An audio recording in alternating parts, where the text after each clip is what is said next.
It's an ongoing process based on long-term engagement. Therefore, through the Committee of Heads of State and Government of Africa on Climate Change, we will seek to include our collective findings here into the appropriate multilateral preparation processes. Last but not least, we aspire for the Nairobi Declaration to form the basis of the Africa Common Position leading towards COP28. It is President Ruto's hope and expectations that we can keep the opportunity lens we applied at the Africa Climate Summit and the collective approach we took in our deliberations here. The African continent is incredibly diverse, and yet there is a lot of common ground in the opportunities and the associated asks of the global community. This common ground allows us to bring a strong shared perspective. In parallel, we can and should shape next steps in our own policies and regulations, and I hope we can learn from each other as we do so, identifying, replicating, and scaling best practices. Lastly, and most importantly, we should transform potential into opportunities, and that requires action by all actors. Action on policy and regulations by the public sector, nationally, continentally, and globally, but also action to drive investment and innovation. Most of all, we ask for partnership and collaboration. On Monday, President Ruto asked us to leave traditional divides behind us. No more developed versus developing, north versus south, polluters versus victims. No challenge is more existential to mankind than climate change, and never before was there such an opportunity for transformative change that benefits all mankind and create a future-proof, shared, and equitable prosperity. Africa is ready to make this happen, and we look forward to safeguarding and supporting humanity's future together, and indeed the future of all life on Earth.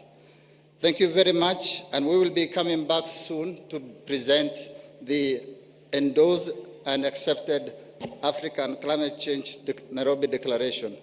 With those few remarks, you will excuse me to hand over to our moderator, Ms. Kate Hampton, who will moderate the session, because I have to go and finalize the declaration. Thank you very much.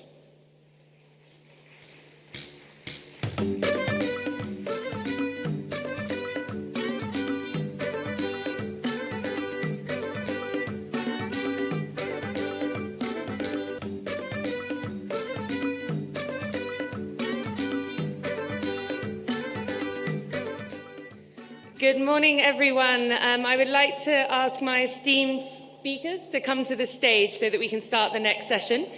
And we'll try and be prompt. You've got a very exciting panel ahead today, and it was really inspiring to hear from Special Envoy Ali Mohammed how much progress has been made at this inaugural and inspiring Africa Climate Summit. So today we're going to talk about the route from here to COP28. I'm just checking, are there microphones on the seats?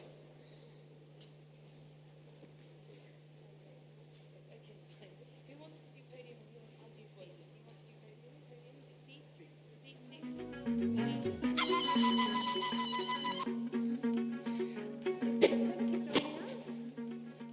podium? Philippa, are you joining us on the stage for this session? Not for this session? No, okay. Philippa, if you haven't met her, is an extraordinary young woman from Sierra Leone representing African children here today. So I'm stepping in for Ali, and I'm going to introduce our panelists today. We have Simon Steele, the Executive Secretary of the UNFCCC. You heard from him already, but he's going to reflect on the progress made here in Nairobi and talk about next steps. We also have Selwyn Hart from the UN Secretary General's office, who will also provide his reflections. We have Her Excellency Shama Mazrui from UAE, who is the COP28 Youth Champion, and I heard her already in the speaker's room advocating for stronger representative for young people throughout the climate process. And we're also going to hear from a youth representative herself, Elizabeth Watuti from the African Youth Assembly, who's going to share her comments. So some of the speakers will come to the podium, some will speak from their chairs, and we'll also have a little bit of Q&A as well. So thank you very much, and over to Simon.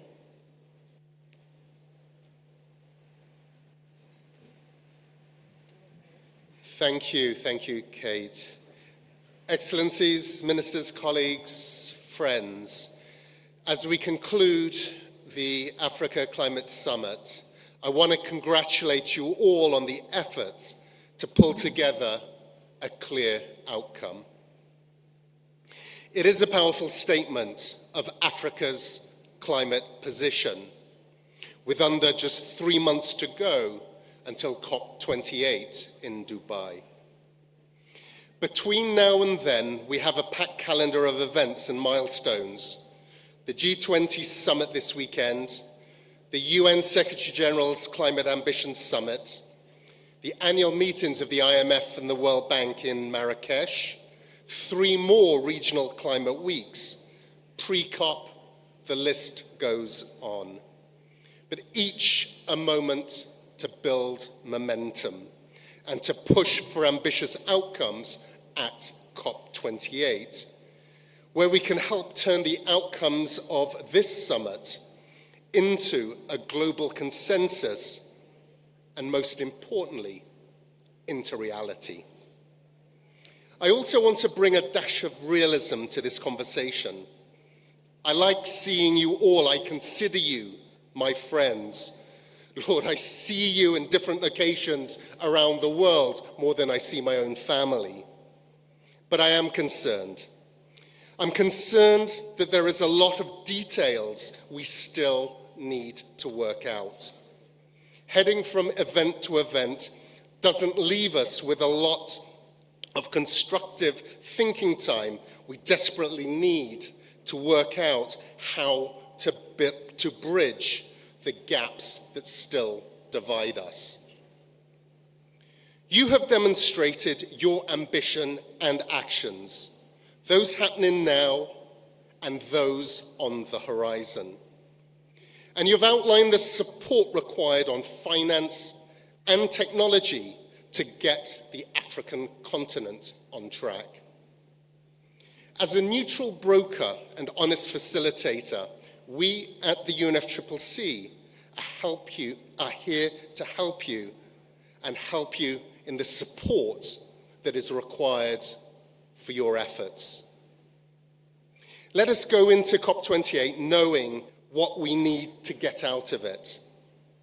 And these include a robust backward and forward-looking global stocktake, commitments that are aligned with 1.5, a clear path to decarbonisation, the finances to deliver these commitments and transition to green economies, which focus on the just realisation of development, and a strong adaptation framework, an evident operationalisation of the loss and damage fund and funding arrangements. Opportunities for growth and development abound when we apply innovation and sustainability to tackling climate change. That's my key takeaway from this summit. Let this be our approach in our work towards COP28 and beyond. I thank you.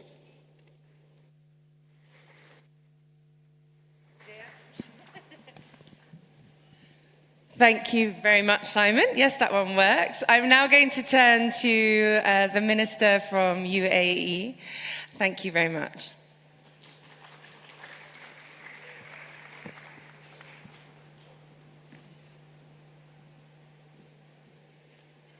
Thank you very much, Kate. Good morning, everyone. I can't help but think of the doom palm tree in Kenya. If you're not familiar with it, its fruits are produced after around 30 to 40 years of maturation, and it can be harvested when the tree is between 40 and 50 years old. Just imagine the amount of belief, persistence, and patience one must have to plant such a tree, to possibly enjoy its fruits, or even possibly pass this joy to their descendants. Let us take a moment to imagine the process together. They first need to choose the right seed, a seed that guarantees healthy plants 40 years later, a seed that can let light in and reflect back to them with extra joy, a seed with many health benefits in its fruit, and once they find it, they must plant the seed, and then they water the seed, and germination takes a while to come up out of the soil. Things are happening and progressing under the surface of the topsoil, but they just can't see it. Now they have to trust in that seed and in the environment that they created. They plant, they water, then they tend, and they let light shine on it. And then they wait. Perhaps the most difficult part of the process, which is what it is. It's a process. You have to wait. They stand their ground and watch what happens when it breaks free. Our work in climate action is of similar nature as the doom palm tree. Today, we're here celebrating the achievements as a culmination of huge, consistent efforts that started decades ago from different parties and the UNFCCC. And every seed we plant today together will continue to grow and flourish and thrive years later. My country, the United Arab Emirates, planted diverse seeds in youth empowerment and youth action. And today, we are enjoying the ripeness of these fruits. 60% of our negotiators at COP28 are youth. 36% of our COP28 presidency team are youth. Young people of the UAE have been involved in all of our NDCs and climate change strategy and policies federally. Young people worked on the Emirates Youth Climate Strategy. For 15 years, the Zayed Future Energy Sustainability Prize has been transforming the lives of young people across 151 countries, over 378 million young people. The prize engages the younger generation to rethink and reimagine the climate crisis. And today I'm beaming with happiness because I saw a couple of our alumni who are from Kenya and who have been able to use the funds of the prize to unlock and solve solutions in their own underprivileged communities. This year, why am I standing here? Because the COP28 presidency planted a seed to create the Youth Climate Champion portfolio to address the evident gap of meaningful youth participation in the COP process. The Youth Climate Champion role is a role dedicated to ensuring the inclusion of youth's voices and mainstreaming their meaningful participation and needs throughout all aspects of the COP28 process and the UAE presidency. But it makes me think, why are we late? It took us 28 years to think about including youth formally in the COP process. But over 60% of the world's population are below the age of 35. The math is clear. These are seeds that will deliver above par and will deliver above the business as usual. Now, considering the status quo of youth participation in climate action and previous COPs, the Youth Climate Champion role is not a straightforward role as it seems. A lot of watering, bright sunshine, and nurturing its seed is needed to make the Youth Climate Champion role bloom and continue. It's a collective effort through faith, patience, perseverance to make these flowers bloom. But I want to tell you something. You don't need to wait like the doom tree for 40 years. I'll tell you some of the fruits of the Youth Climate Champion role. We have launched already our International Youth Climate Delegates Program, 36 of which come from Africa.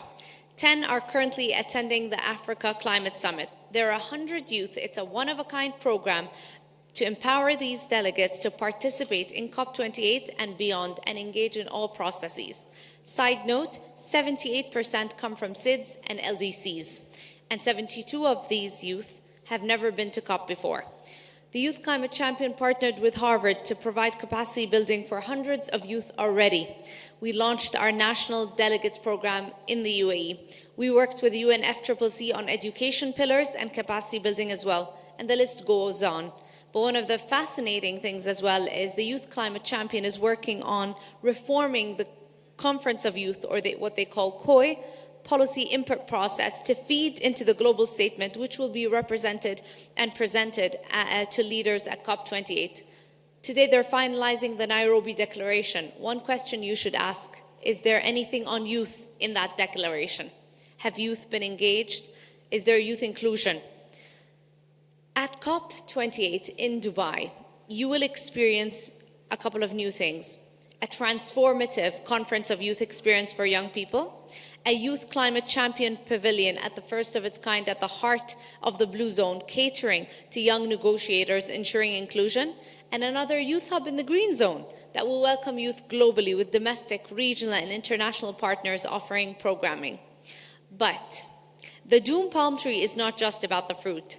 The tree, or any tree, I think you all know, represents lasting legacy of strength, resilience, and durability. And legacy embodies the values and the virtues of selflessness and sacrifice. And that's part of a bit of my country's DNA. The seed of the Youth Climate Champion is young people's dreams. And this is what we're asking for. We hope that consecutive hosting countries of COP make youth inclusion part of their operating manual, part of their status quo.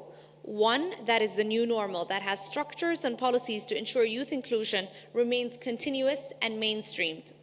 Thank you for watering the Youth Climate Champion seed. This will be a narrative in history, the blossoming of a heartwarming tale of a humble seed that grows into a magnificent tree of inclusion, of unity. Let us continue to nourish it with implementation and with action, not rhetoric. But it really requires patience. It requires persistence and hope. And I promise you, harvest time of this seed will be a blessing. You might just see the seeds, but I see the stem, and I see the living trunk, and I see the trees. Thank you so much, and asante. Thank you very much, Minister. I'm now going to turn to Elizabeth Watuti, who is living proof of everything the Minister just said. Elizabeth, are you going to speak from the podium as well? Okay, over to you.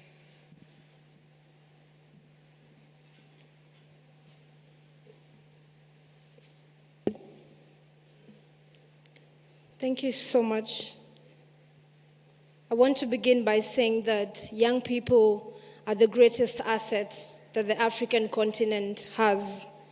And young people can be everything and anything, provided we invest in their ideas, we invest in their solutions, and we invest in everything that they are bringing to shape and upscale Africa's green growth agenda. Before the start of this summit, we had a 3-day African Youth Climate Assembly, where young people from different parts across this continent came together to unite and amplify their voices as one. And they came together to showcase their ideas, because Africa is indeed rich of resources and ideas and solutions to address the climate crisis. We had a lot of innovations, ideas, and solutions from our young people across every part of this continent. And as part of the outcomes of the African Youth Climate Assembly, we also got an African Youth Climate Declaration. And the purpose of the declaration was for us to reduce the distance between the ideas and the innovations that we all have and that we are all talking about to execution, because we have to narrow that gap between our ideas, our innovations, and the executions. And it is our hope that, as Minister Sharma has asked regarding the declaration, where is the place for young people?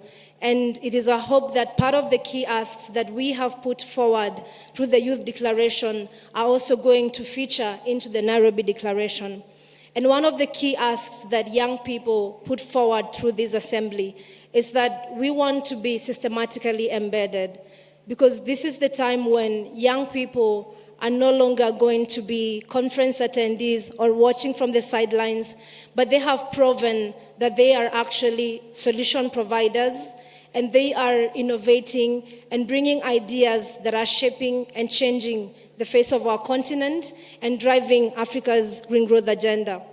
And at the same time, for the young people across the African continent, we have definitely redefined what climate action looks like.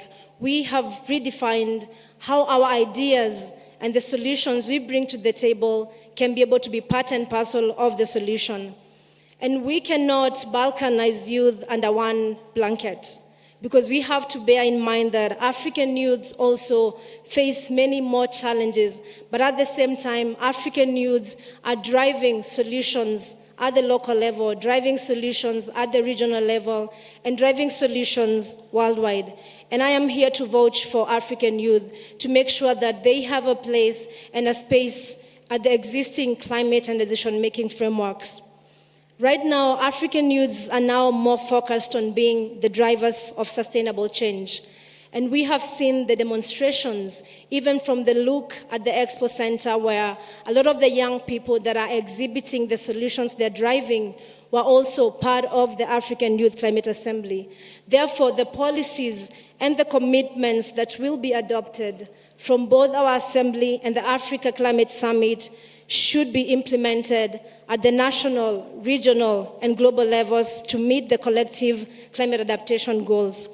And we have to make sure that as part of this summit, that we embrace the longevity of how we are embracing and engaging our future generations, because they definitely have a greater stake at this. And as part of our declaration, part of the key asks were also an intergenerational green investment fund that allows for young people to collectively continue to upscale their innovations and their solutions and their ideas to the scale that Africa needs to address the climate crisis.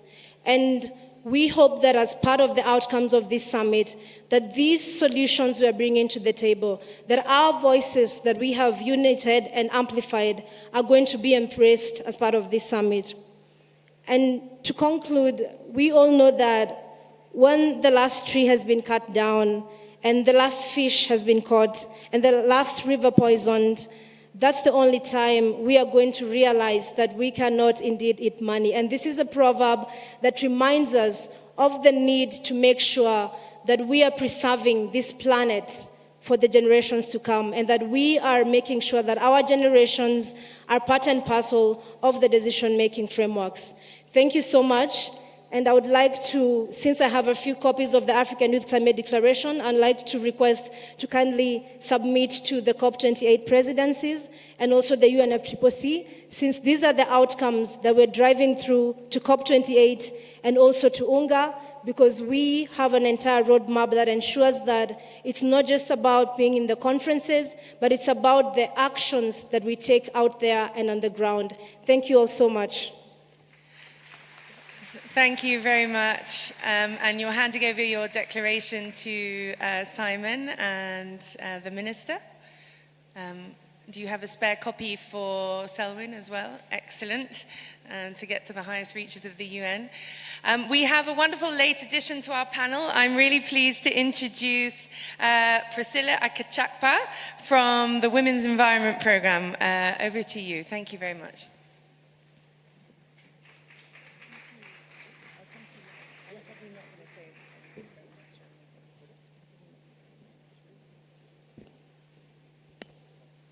Excellencies,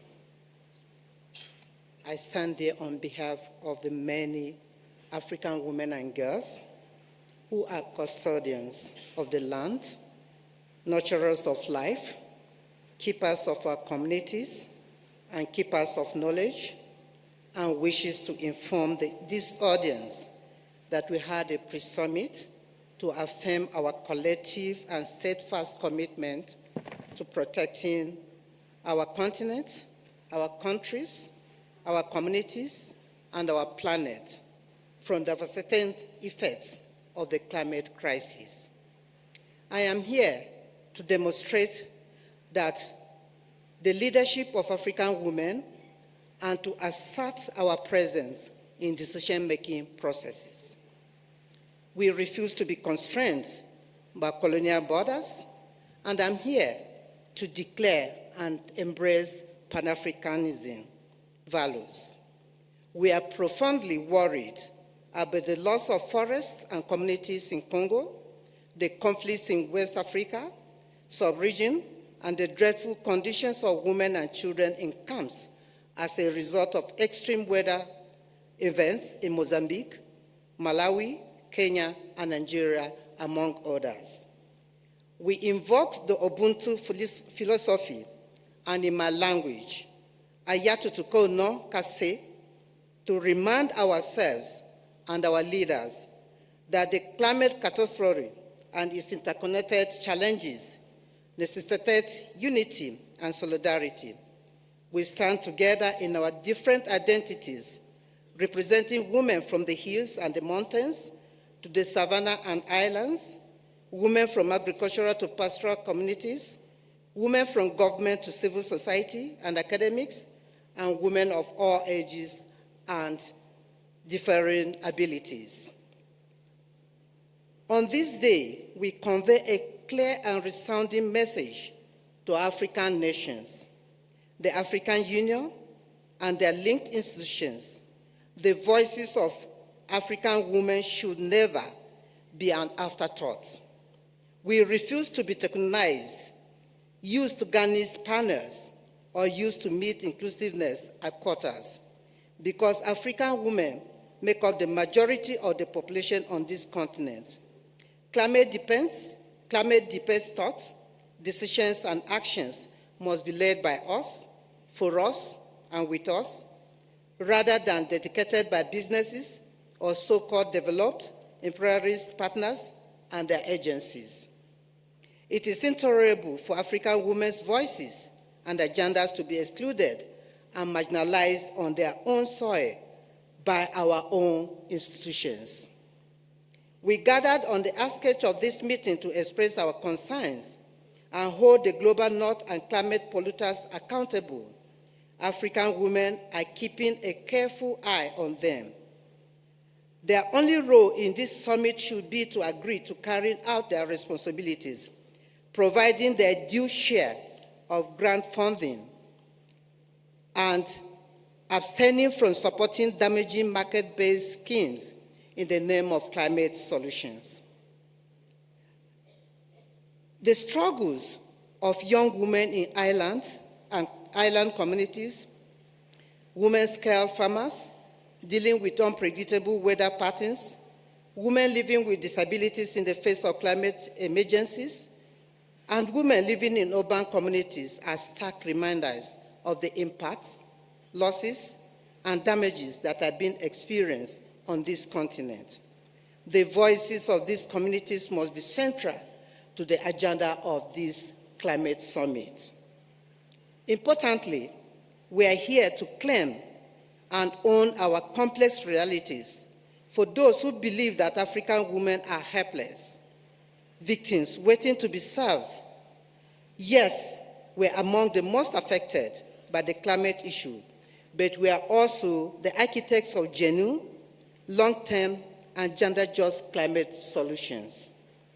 As we move from Nairobi to COP28, we urge our leaders, and indeed the world leaders, to commit to putting African women's leadership at the center of climate action. Women are underrepresented in global climate change policy processes in Africa. African governments must actively encourage and promote women's participation and engagement in all elements of climate policy, from design to implementation and monitoring, and ensure that they're contextually relevant to their experience and lived realities. We also we demand climate finance in the form of grants and public funding, guided by the principles of collective but differentiated responsibilities. The establishment of a loss and damage fund to cover economic and non-economic losses and damages, and a stronger financial commitment during the global stock take and new collective and quantified goal is what we're asking for. We reject forced solutions on our land that are aimed to generate private profit and legitimize the global north's lack of ambition in decreasing emissions. Carbon markets and geoengineering are bogus solutions that hurt our planet and people. Net zero is not true net zero.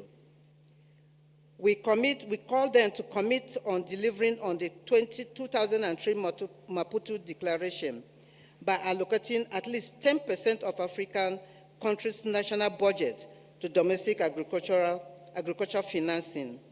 Only gender just and Pan-African policies and solutions that protect indigenous farmers and traditional farmers system from commoditization, the effects of climate change, and capture of multinational corporations promoting industrial agriculture can ensure Africans' food and nutrition security. We call that involve African. We want our leaders to involve African individuals and communities actively and systematically in climate change awareness programs and climate activities to enhance community ownership of climate initiatives, particularly in adaptation, just transition, and catastrophic risk efforts. For the global north, we call on them to reduce your emissions by eliminating fossil fuels now. Contribute your fair share of grant and public funding rather than loans and private market-based finance. Remove yourself from the perspective of the colonial past. Multilateral spaces must embrace collaborative leadership concepts and put an end to the overt and covert control of the global north. Africa and other states from the global south have the right to equal decision-making in the international processes. We, African women, pledge to do everything in our power to free ourselves and our communities from the exploitation of existing economic and social institutions that have contributed to the difficulties we face today. Allow our voices to be heard, and let our actions serve as a light of hope for a more sustainable and just future for all. In solidarity, we stand with all African women who are not here. Thank you very much.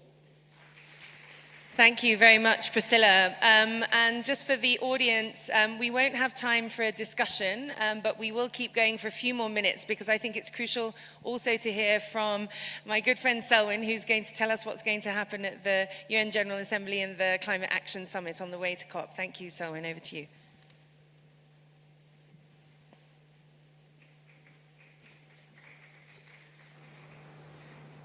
Thank you so much, Kate, and good morning to all of you. And first, let me extend congratulations to all of you as reflect on the outcomes of the summit for really ensuring that the world has clearly heard the priorities of Africa. It's heard from African civil society organizations, it's heard from African leaders, and it's heard from African young people as well. And the convening of this summit really comes at a critical juncture on the road to COP28, but also a critical juncture in our fight against the climate crisis. The reality is that we're way off track. Every indicator on climate is heading in the wrong direction. Global emissions are at their highest levels and they continue to rise. At a moment when the world should be reducing its production and use of fossil fuels, we're seeing massive expansion in fossil fuels, primarily led by countries in the G7 and other developed countries. The reality is that as we move close to the 1.5 degree goal of the Paris Agreement. Impacts will rise, and we're already bearing witness to this. And these impacts are being disproportionately felt in countries and regions like Africa that have contributed the least to the climate crisis. So as the Secretary General clearly indicated yesterday, we have this enormous global challenge of significantly reducing greenhouse gas emissions. 20 countries account for 80% of global emissions. And we also need to urgently deliver climate justice to those on the front lines of the climate crisis. At this summit, we've clearly heard from Africa that its priority is to pursue an accelerated transition. It's just an equitable transition to a renewable energy, climate resilient future. But in order to enable that pursuit and acceleration, it requires enabling conditions at the global level. Access to affordable finance at scale, fair trading arrangements, debt relief, access to technologies, reform of the international financial architecture, to name some of the priorities that have been expressed by many African leaders. So in a real sense, the ball is now in the court of many who showed up here over the course of these last few days and made these eloquent statements. It cannot be business as usual. Promises made must be promises kept. We in the United Nations and the Secretary General, he intends to hold everyone to account.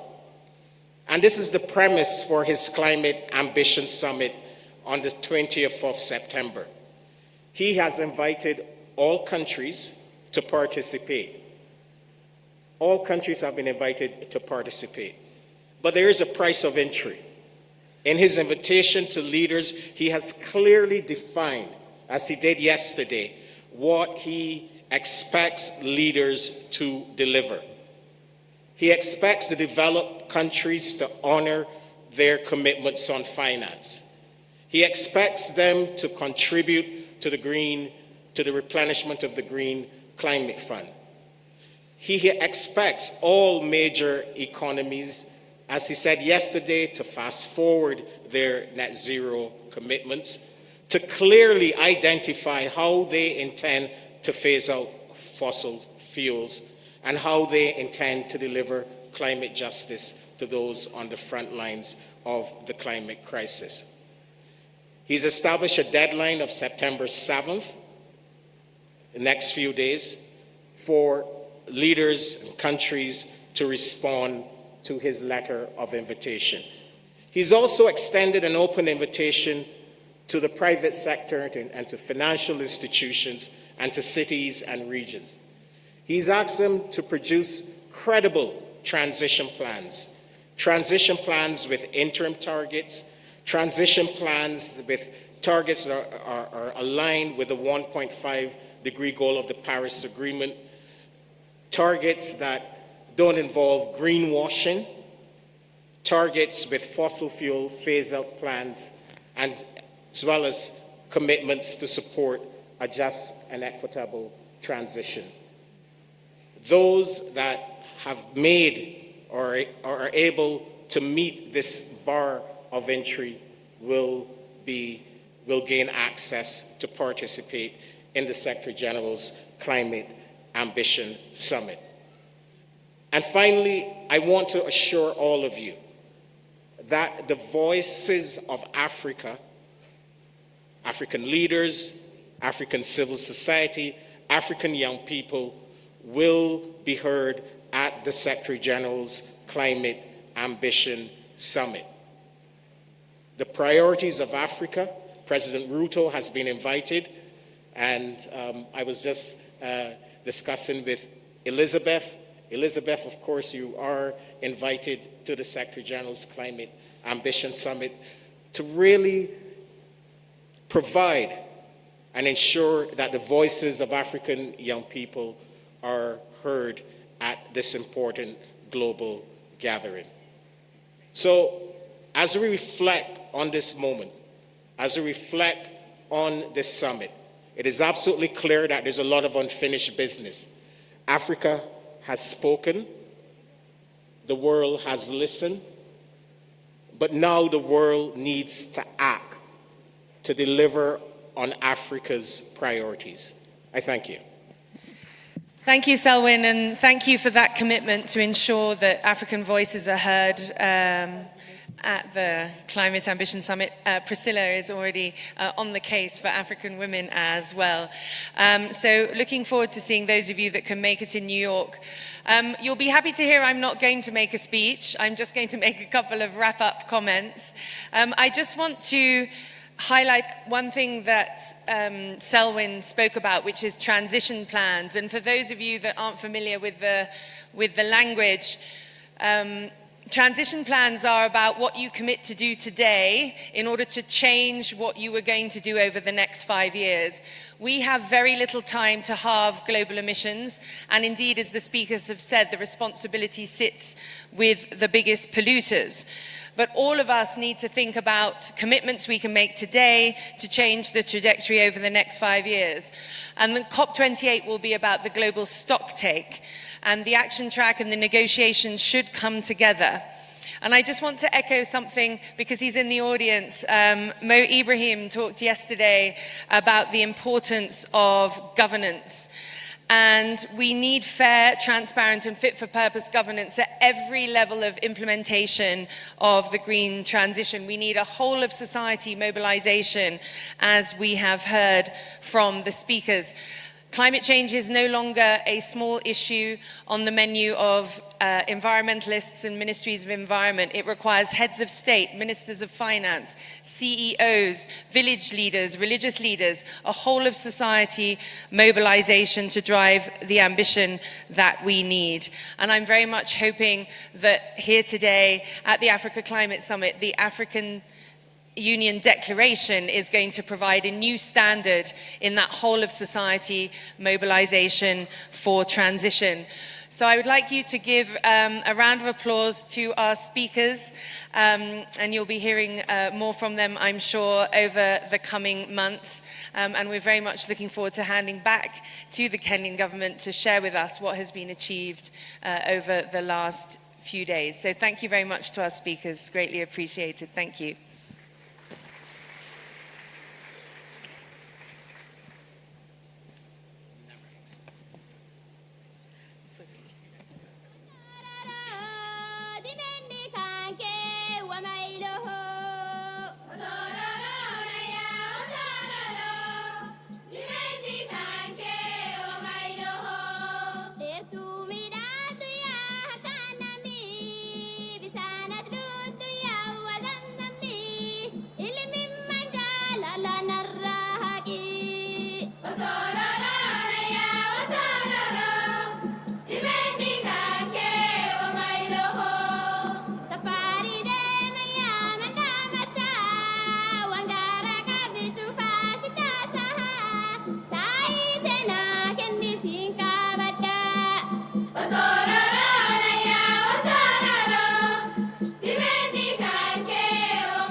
who do plant trees in their farms.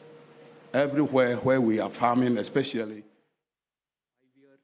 20% capital.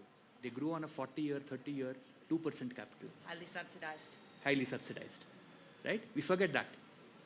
And we're trying to build the same infrastructure in Africa, in developing economies, at a 20% cost of capital on 3 to 5 year term loans and equity investments. How is it possible? You know, this is a touchy subject on highly subsidized. I absolutely agree with you. Let me add a couple of more data points here. 1,700 guidelines. I want most of the all hands on deck that everybody should put funds into this so that farmers will be put in a position where we will be able to plant trees and food will be in abundance also. Thank you. Thank you very much. Thank you. That is very encouraging. I'm sure the funders have heard that. Yes, please ask your question and make it very short. Okay, thank you. My name is Tinashe, the International Water Management Institute, South Africa. My question is to Portia and Steve. Steve did mention about digital literacy as a barrier, and Portia mentioned about capacity with regards to having success rate in your proposals being approved. So the question is, we've seen a whole lot of empowerment through education, cross collaborations, Global South and Global North, in skills development, skills transfer, and yet we still don't write bankable proposals. So is it to do with capacity? Because literacy is now there, and the expertise is now there, or we are dealing with an invisible beast that we probably don't want to talk about? Thank you. I'm sure Steve and Portia have heard that. They will respond. The queues are growing, so yes, just make it short so that they have time to respond. My question is to Steve, but it's been asked before. We find you very inaccessible. I represent Digital Farmers of Kenya. We have 475,000 smallholder farmers in Kenya. We find you very inaccessible. Okay, you have heard. You're going to respond? The question is, how do we access you? All right. Yes. All right, good morning. Let me try to reach the mic. Okay, so my name is Maureen Ambani. I work for the World Food Program, and my question is really to Bruce. You said something about we need innovative social protection. I'd really like to hear more about what innovative social protection actually means, what it looks like, and especially what is the impetus of government to engage with this, especially at scale. Thanks. Thank you very much. I think that's the last question. Yes, please go ahead. Okay, thank you for that. My name is Sabina. I'm from Climate Counseling. Mine is about the psychosocial support component that is not given enough funding. When we talk about funding about these particular programs or initiatives, we have to remember the psychosocial support for these farmers. If they don't appreciate the psychosocial support, these programs will not be affected well. So I'm asking for there to be a consideration for a component of psychosocial support in funding. Thank you very much. Thank you very much. We have another question there. Yes, please go ahead. Thank you very much. Can we have funding for capacity building for these country-specific? My name is Princess Wareka. I work for Connected Advocacy in Nigeria. And shocking, we are losing a lot in global financing as concerning local community participation. But can we have funding to build capacity of these entities to be able to present bankable projects that can also be accessible, because we are actually left out completely? How can we get Thank you very much. I'm sure Bruce and the panelists have noted. Can we start with you, Bruce? You have your question, and then we move. Okay, Steve. I'd like to try and address the first question and the last question. Yes. Which I believe comes to the question of how do we write successful proposals. And there's a couple key ingredients, and I think this also speaks to the question of accessing these types of resources. It's important to remember that there's multiple levels of finance that are at play within this space. There's the sort of high-level national programs that we typically think of through organizations and entities like a GCF. These are very challenging processes. And for instance, in one example that I was involved in a former life, it took 5 years to get the sort of proposal through the funding process, and then it was derailed through institutional activities and sort of differences of opinions at at the government level. So it's a very challenging environment no matter how you look at it. It is an invisible beast. I think that was almost the quote from the first speaker, and it's difficult to navigate again because there's so many different layers in the process and so many different places where there's just a lot of nuance. So the capacity not only is in terms of the scientific credibility and the scientific problem, the institutional logics and the organizational theory that has to come in behind these strong proposals. It's also that sort of long-term continuity, which is sometimes difficult in a political environment where there's change in leadership and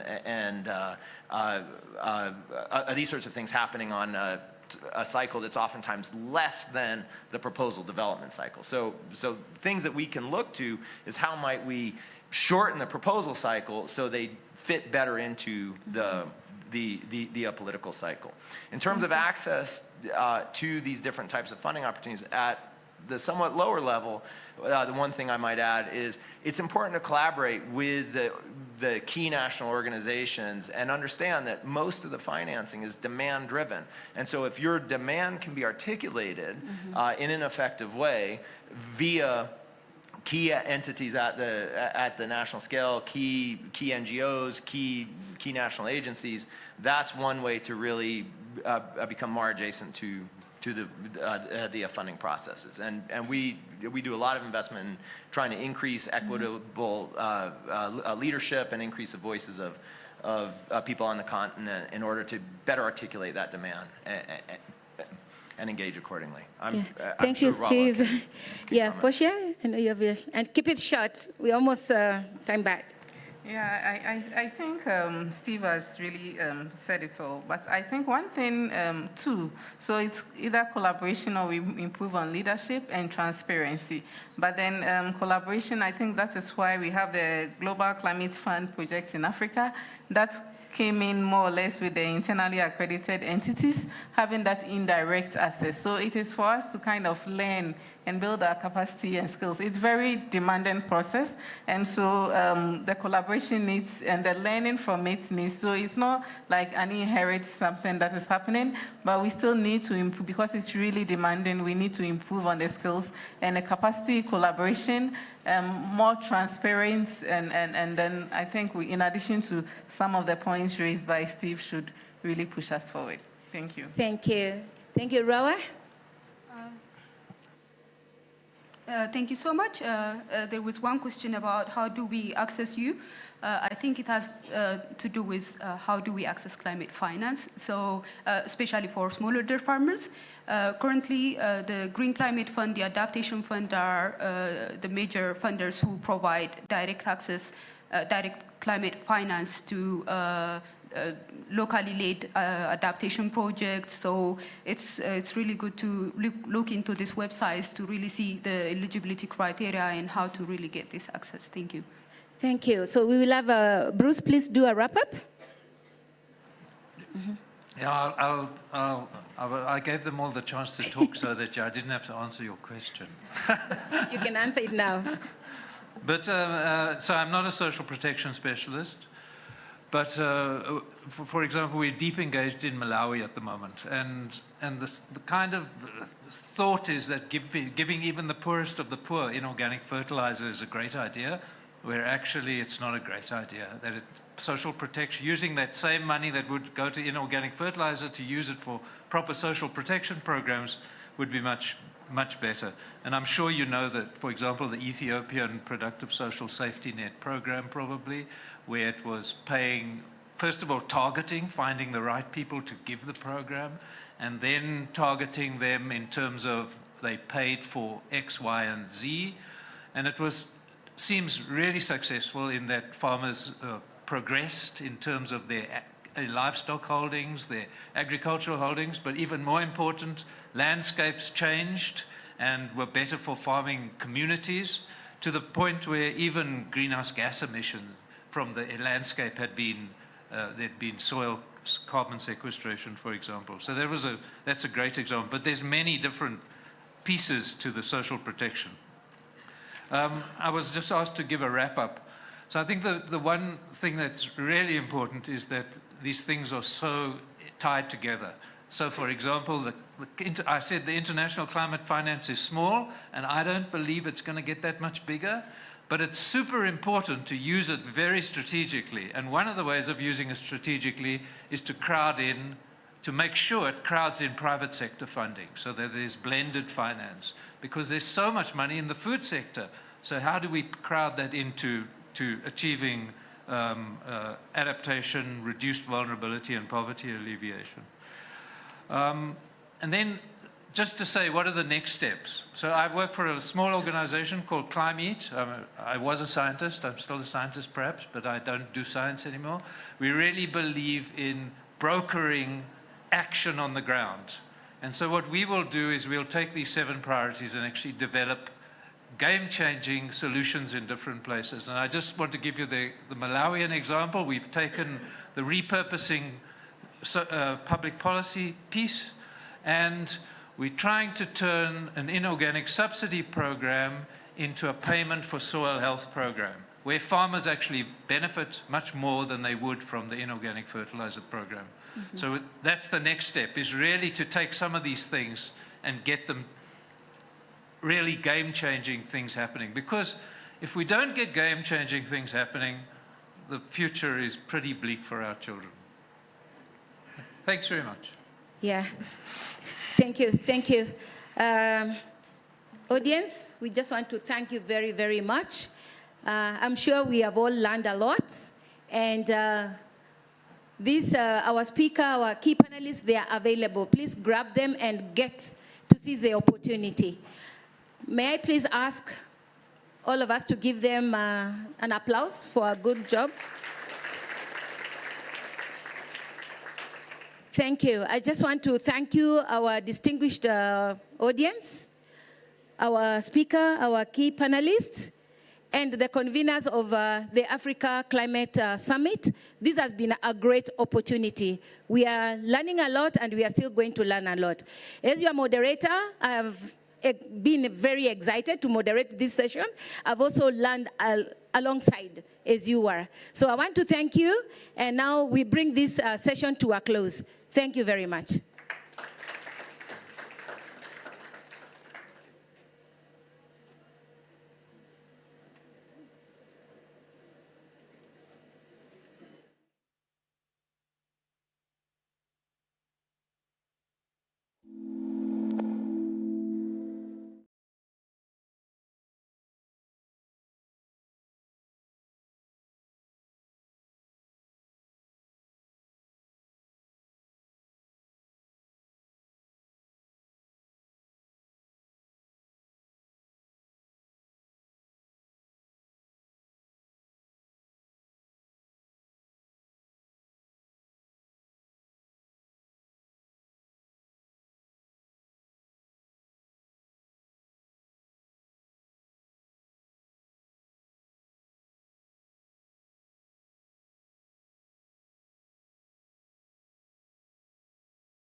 through continued exports, you essentially have an earning capacity, but lending still continues to be high. And this is for smallholder farmer all the way up to large-scale commercial farmers. Then we talk about risk. People talk about how do I repatriate my money. If you're on export horticulture, the money is in Europe or America or wherever it is before it comes back to Africa. So how can we start looking at innovative financing and risk assessment so that we can, as you said, get money to where it is needed the most? And I'm also so scared because when you look at the declining yields, even for some of the top farmers, who are planting on time, have access to that finance. We are seeing in England, there was an 18% reduction in their berries last year. And so how can we move forward and have that dialogue and engage with the apex bodies within the countries that can organize, that understand the local context, policies, politics, and create mechanisms that work? Rebecca? Yeah, I guess that's for me. I think, look, it's a great question. And I think that sometimes where we get stuck is getting enough of the right people around the table at the same time. I find that different sectors tend to work in silos. They speak very high level at each other, and they're not necessarily talking to each other and sharing like relevant information. So for example, they may talk broadly speaking about soil degradation, but they're not doing the double click to say this is what we're seeing here, and how do we really put our heads together to figure that out. And I think that there's this absence of kind of convening the right folks and kind of pushing your sleeves up to really kind of find a common solution.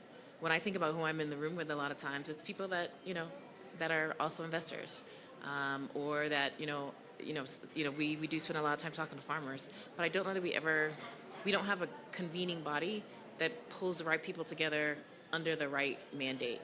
And there's such disparate amounts of information. I firmly think that we have all the answers that we need in the room, but we're not really having the right type of informed conversations. And look, I would challenge any ministry, for example, to leverage their convening power with the right players, not just other ministry officials, but private sector, the behavioral psychologists, the market research experts, the soil scientists, et cetera, bringing these types of disparate voices together under a common mandate. I think that's what's missing to help kind of address what you, and then from there, have the right mandate to be solving for some of the financing issues that you've laid out and that we've talked about already. But I think it's just we don't have the right heads in the room and the willingness to be transparent and raw about what's working and what's not, and provide a data-supported solution and data-supported analysis in order to really make it happen. I mean, that's just my high-level thoughts on a very well-articulated question. Thank you very much. The lady in the room is telling us to stop, end. So thank you, everyone. Appreciate this. See you guys soon. Thank you very much.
policies, and so how do we ensure that such policies that we're making reach to the people at the low level? Thank you very much indeed. I was only allowed 2 questions, and in the interest of time, I think I'll answer them quickly so that we wrap them up. On the question of the DRC, some of the just transition principles that we're talking about can be particularly useful in developing certain legal, policy and regulatory frameworks in terms of traceability of those minerals, in terms of value addition of those minerals, in terms of, if I can reduce the just transition into one word, it's infusing, not one word, into a couple of sentences. It's infusing human rights into global energy systems. And the energy system is from extraction to decommissioning. So taking a human rights perspective will do this. Technology can also help to show the traceability of minerals, and there are quite a few initiatives that are doing this. On the question of that reaching the local level, that's why we are working on principles rather than working on a global framework, because these principles can apply at a global level, at a continental level, at national level, and even at your neighborhood level. Thank you very much indeed for the time that you've given us. Cherono, please come back on stage and wrap this up. Thank you very much for your time.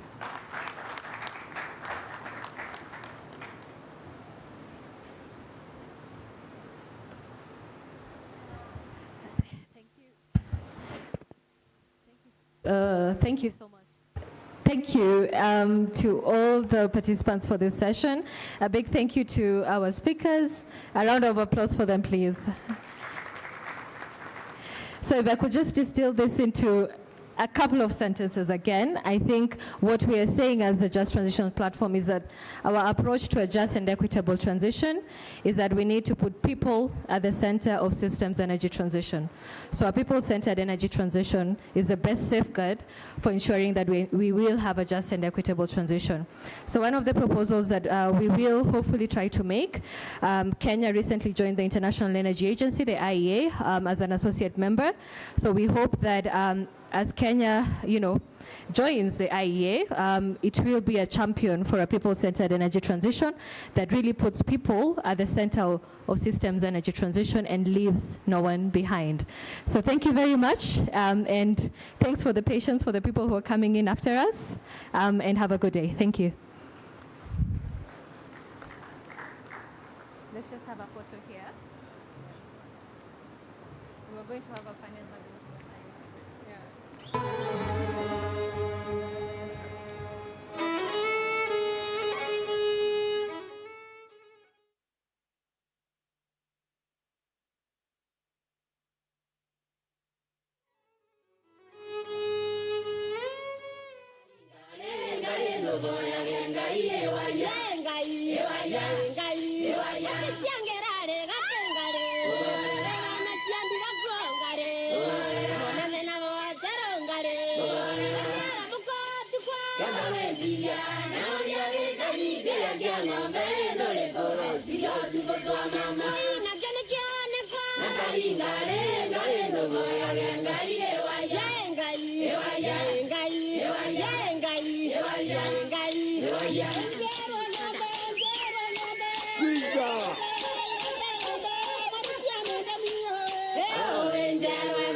Joma beyo, joma chungile, kiti yo mate, kendo gigero pinywa, anapuyo, anapako, anaera chien mawango edala waka. Joma beyo, joma chungile, kiti yo mate, kendo gigero pinywa, anapuyo, anapako, jodala.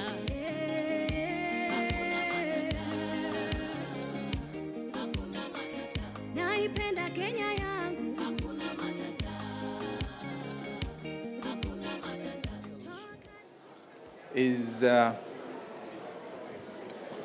Is an organization that brings all the country's top editors together, the people who are in charge, the decision makers, the gatekeepers in the newsrooms. And we have objectives where we do mentoring, we do training. We also involved in conversations about democracy. We are very important, and I think at this climate summit, we play a critical role because we are the go-betweens, the people who will decide how this information is going to be disseminated. So you are all welcome. It's going to be a very interactive session. And I think for us, this is important because then we are interacting with the stakeholders, the people who have the information, the experts. You're not just experts, we also our sources for the news that we run every day. So I'll be happy to introduce our panelists. But before I do that, I think it's important that it's also part of the administrative thing to know who is who. I'd like to introduce the president of the Kenya Editors Guild. It's important, Madam Zubeida Kananu. Yes. And it's and the CEO of the Editors Guild, Rosalia Omungo. Thank you very much, welcome. So without much further ado, I'll just go straight and introduce my panelists because media plays a critical role in this. And in this, somebody just told me yesterday, I was out on one of the sessions, somebody said, how do we take this conversation to the ordinary person? And they asked me, for example, if we had to say climate change in the local languages, how do we call that? So those are the conversations we have, a discussion on the table, but here out of the stakeholders, we'll be able to understand how we can take that conversations beyond the discussions here and the declarations, that we take the story and place the people at the center of our discussions. And we can only do that if we understand.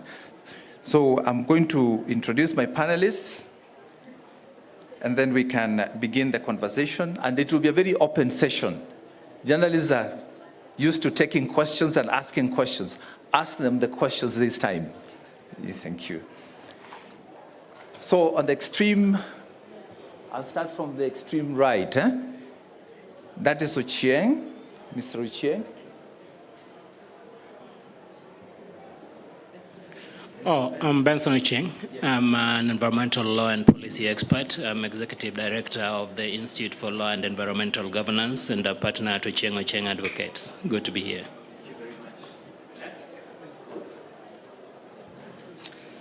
My name is Ruth Nyamasege. I'm working for GIZ. I'm a climate change expert, and I'm coordinating climate change programs within GIZ Kenya. Thank you, Ruth. Good morning, colleagues. My name is Peter Odhengo. I'm the head of Climate Finance and Green Economy Unit at the National Treasury and Economic Planning, National Treasury. I'm also the program coordinator for financing locally led climate action, Pesa Masinani, in all the place, and also finally the coordinator or the president of Africa Green Finance National Designated Authorities, AFDAN, which is based here in Nairobi. Thank you very much. Thank you very much. Very heavy titles. That's a complete source. Yes, Pam is a long-serving editor, and I want her to introduce herself. Give yourself the titles. I don't know if it's good morning or good afternoon. It's heading to good afternoon. Yes. My name is Pamela Sigi. I am a member of the Editors Guild, but I'm also the managing editor of Citizen TV. And I've reported on climate change from the year 2008. Thank you. Thank you, Ruth. Pam, then Ruth. Good morning, everyone. Good morning once again. Nice to see you all here. Thank you for making the time to be here with us. My name is Ruth Nesoba. I'm the Vice President of the Kenya Editors Guild. It is a body that brings together all editors in the country, and we're the gatekeepers. We're the ones who decide which story will go now or not. Happy to see you all here. I'm also the News Gathering and Deployments Editor, Regional, for the BBC World Service here in Nairobi. Thank you very much. Give them a round of applause. The Editors Guild is very gender sensitive. The leadership, we're talking about the perspective. It's very led. The president and the vice president and or the CEO, we are all gender compliant. So that's already the discussion goes on. So I'd like to start from the very extreme end, from Benson. What is your take, and what the media needs? What's the story that the media needs to take from this place, and how will you find areas of collaboration? Thank you very much, Ken. It's a pleasure to be here. It's difficult to find a good place to start, but I believe we are all consumers of news and partners of the media, one way or another. And many of us have had the chance, or often have the chance, to see what is written or reported on environment generally, but more recently on climate change. I have had some very interesting conversations this morning with a number of news editors in various newsrooms, and had the opportunity to point out at least a few gaps in a number of reports that we have seen basically over the last 1 week in relation to this event. And as somebody who practices climate or sustainable development law and policy, you can't fail, if you work in that arena, to notice the gaps in capacity to be able to grasp basic aspects or issues in the climate change science and policy. I would say that it is so bad that one gets very concerned how we are going to seal the gap within the shortest time possible, because there is a lot of movement in that particular scene. We are here today in Nairobi this week. Before the end of the year, we are going to have a major global conference on the same thing, and it is called StockTech Conference. Basically, this journey has been on from 1992, when the United Nations Framework Convention was signed at the Rio Earth Summit. That is a period, almost a lifetime. And if you look at the science of climate change, it is a period within which we could conclude that climate has changed. And yet, the media still lags behind in keeping up with both the science and legal and policy developments in the arena. I want to applaud the GILD for convening this, but also give you a challenge that this is the time to partner and reach out and work with people of goodwill to seal that gap, because there is no room or time to wait. Thank you very much, Benson. And that challenge of the gap, do we understand? Do we see an opportunity for capacity building? Do we see an opportunity for further training? That is a question that we need to ask ourselves as the media and as the stakeholders, because it's all about all of us. Nobody is working inside of how can we work together as a team. I think that's also important that, Benson, you brought that up, that you see the gaps and we can address them. And how do we do this? Is by having this discussion. Yes, Ruth, from GZ, where do we find convergence with what is going on and your work in relation to climate change? Yes, thank you. I think So from the GIZ side, we have supported communication for this summit. We have been engaging with media houses, actually all the media houses in the country and also within the region. And the goal was to publicize the summit as much as possible, but also to push the narrative of this summit. And I think I would want actually to applaud the media because a lot of information has gone out. In the very beginning, we realized the summit was oversubscribed to, so that is, I think, a very good sign that we got information out regarding the summit. And also pre-summit, we saw a lot of information about the narrative. What is this summit about? The president's narrative for the summit, African providing African solutions, African leaders converging together to provide solutions. This was quite covered. We also saw a lot of coverage around CSOs and their role, or them demanding to take a significant role in the agenda, in the main agenda of the summit. So we have to applaud the media. However, we also can tell that there are some gaps, as Benson says. There are some gaps about the content of this summit. There is some hot topics, I would say, like carbon markets, which has been covered quite significantly in some of the media channels. But even for this, you could sense that there's some issues around how do we bring it in a language that people understand and can subscribe to. Still also topics that are salient to the summit, topics around blue economy, oceans, as we talk about Africa and the role of carbon markets and Africa providing sinks to the globe. We also need to bring to the fore the role of the oceans, the role of blue economy, mangroves, which African countries have an abundance of, so that we also bring this into the balance sheet, as His Excellency William Ruto said yesterday, and we actually quantify the natural capital of the African continent, and this really needs to come out strongly. So the content of the summit is still lagging behind, we would say.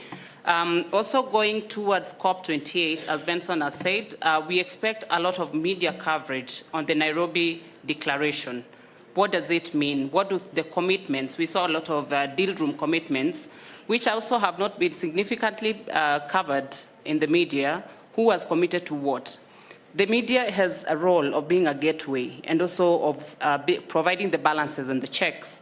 So we need to provide this coverage of the different commitments that are coming out of this summit so that it's not another talk show, but it's more an action summit towards COP28 and providing real solutions to the African people and the most vulnerable to the impacts of climate change. As the German government, we have committed to support some of the media houses post this summit so that we bring this capacity into the newsroom.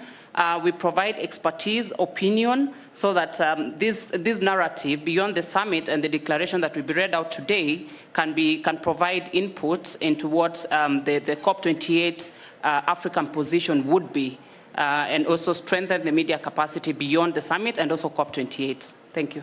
Thank you so much. I think everything comes out media capacity. Where do we find the linkages?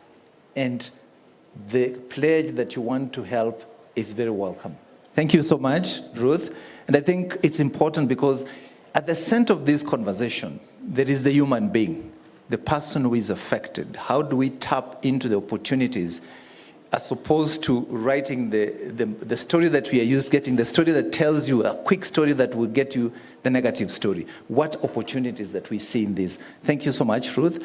Peter, you sit at the center of this conversation from the Kenyan government and the African Union.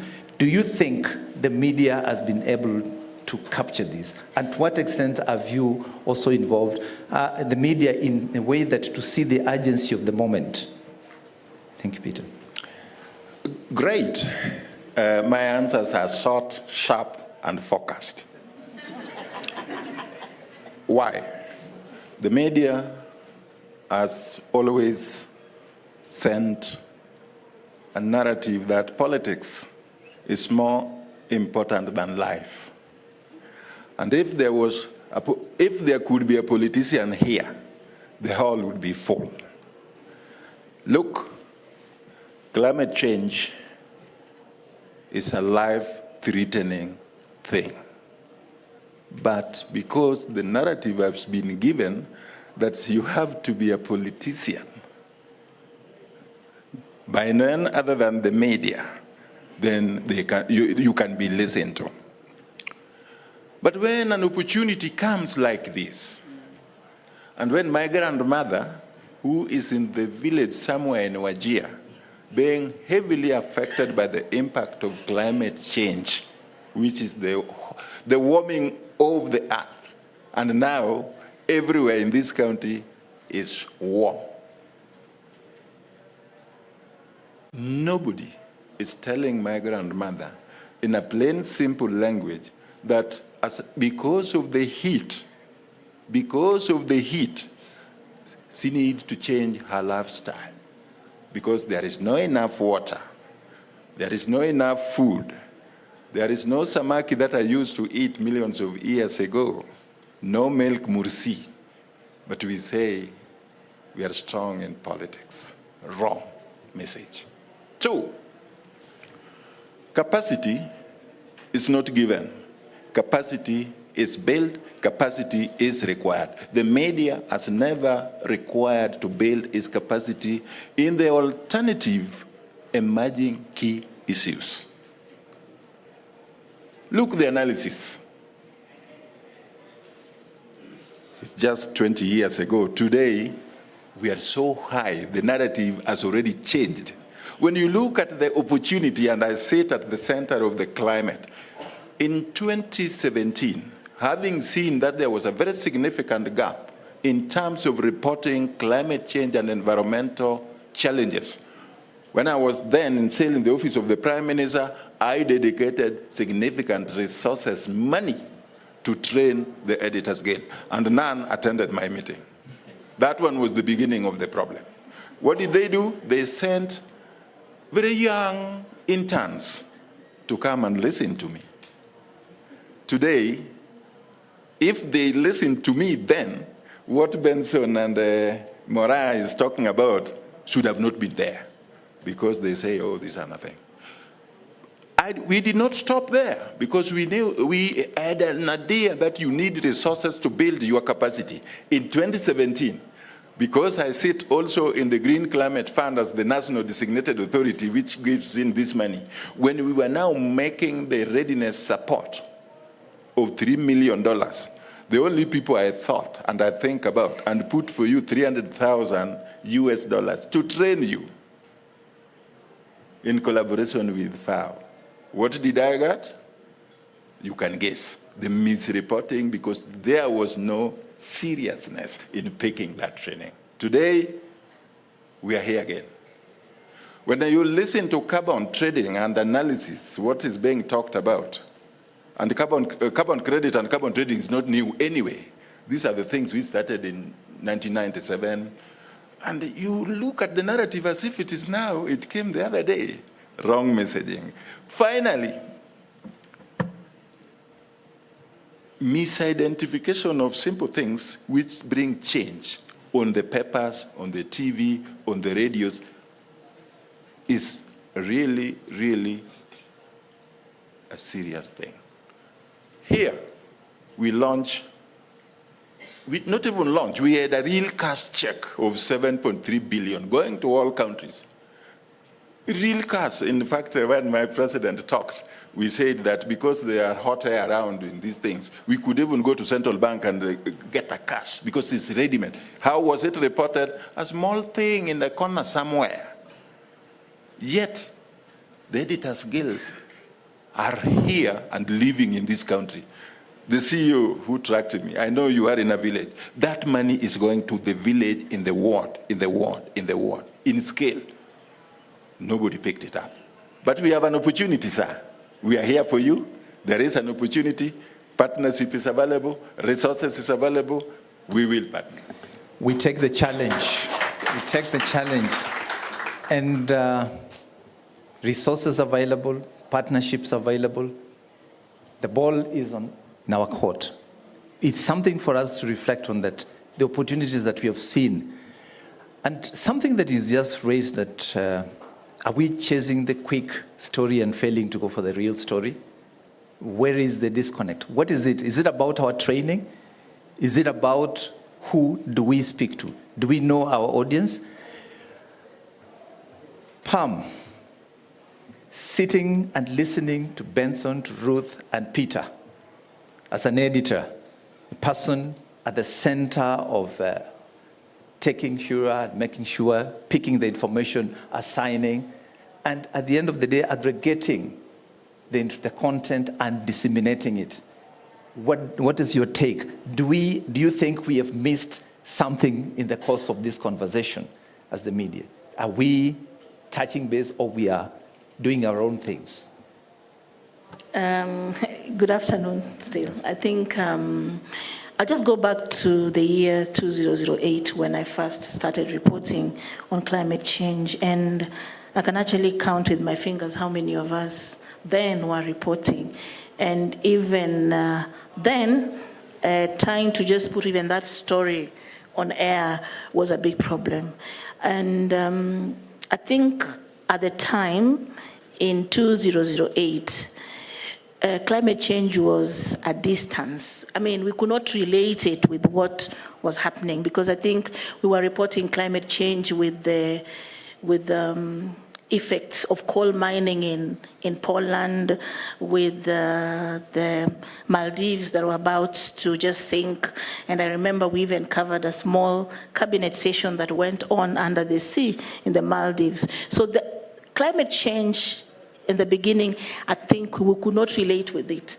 But right now, I think it is home with us. And we are seeing, I mean, then I can see quite a number of people here whom we used to report with. So the numbers and the interest has grown, but I think there's a gap in terms of training capacity, and more so with the editors, because we hadn't mainstreamed climate change in the universities. I mean, right now, I know UN has, they're now doing even a master's degree in climate change and everything. Most of us have learned climate change just at work. So we are taking the challenge, and I cannot argue more that we do not that we don't prioritize climate change. Like, I think from here, one of the first things we have to do is what he's talking about, the flock money. I think it's quite key. It's one of the things we have to monitor in the counties. Are they going to utilize these funds?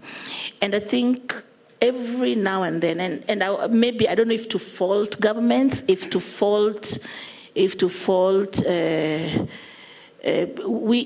the last session, the last COP, there was a big deal about loss and damage, the fund itself. Have we implemented the fund? So we keep moving on to funds. And so I think sometimes journalists get a bit confused with there's so many funds in this climate change. There is we first had the African Green Climate Fund.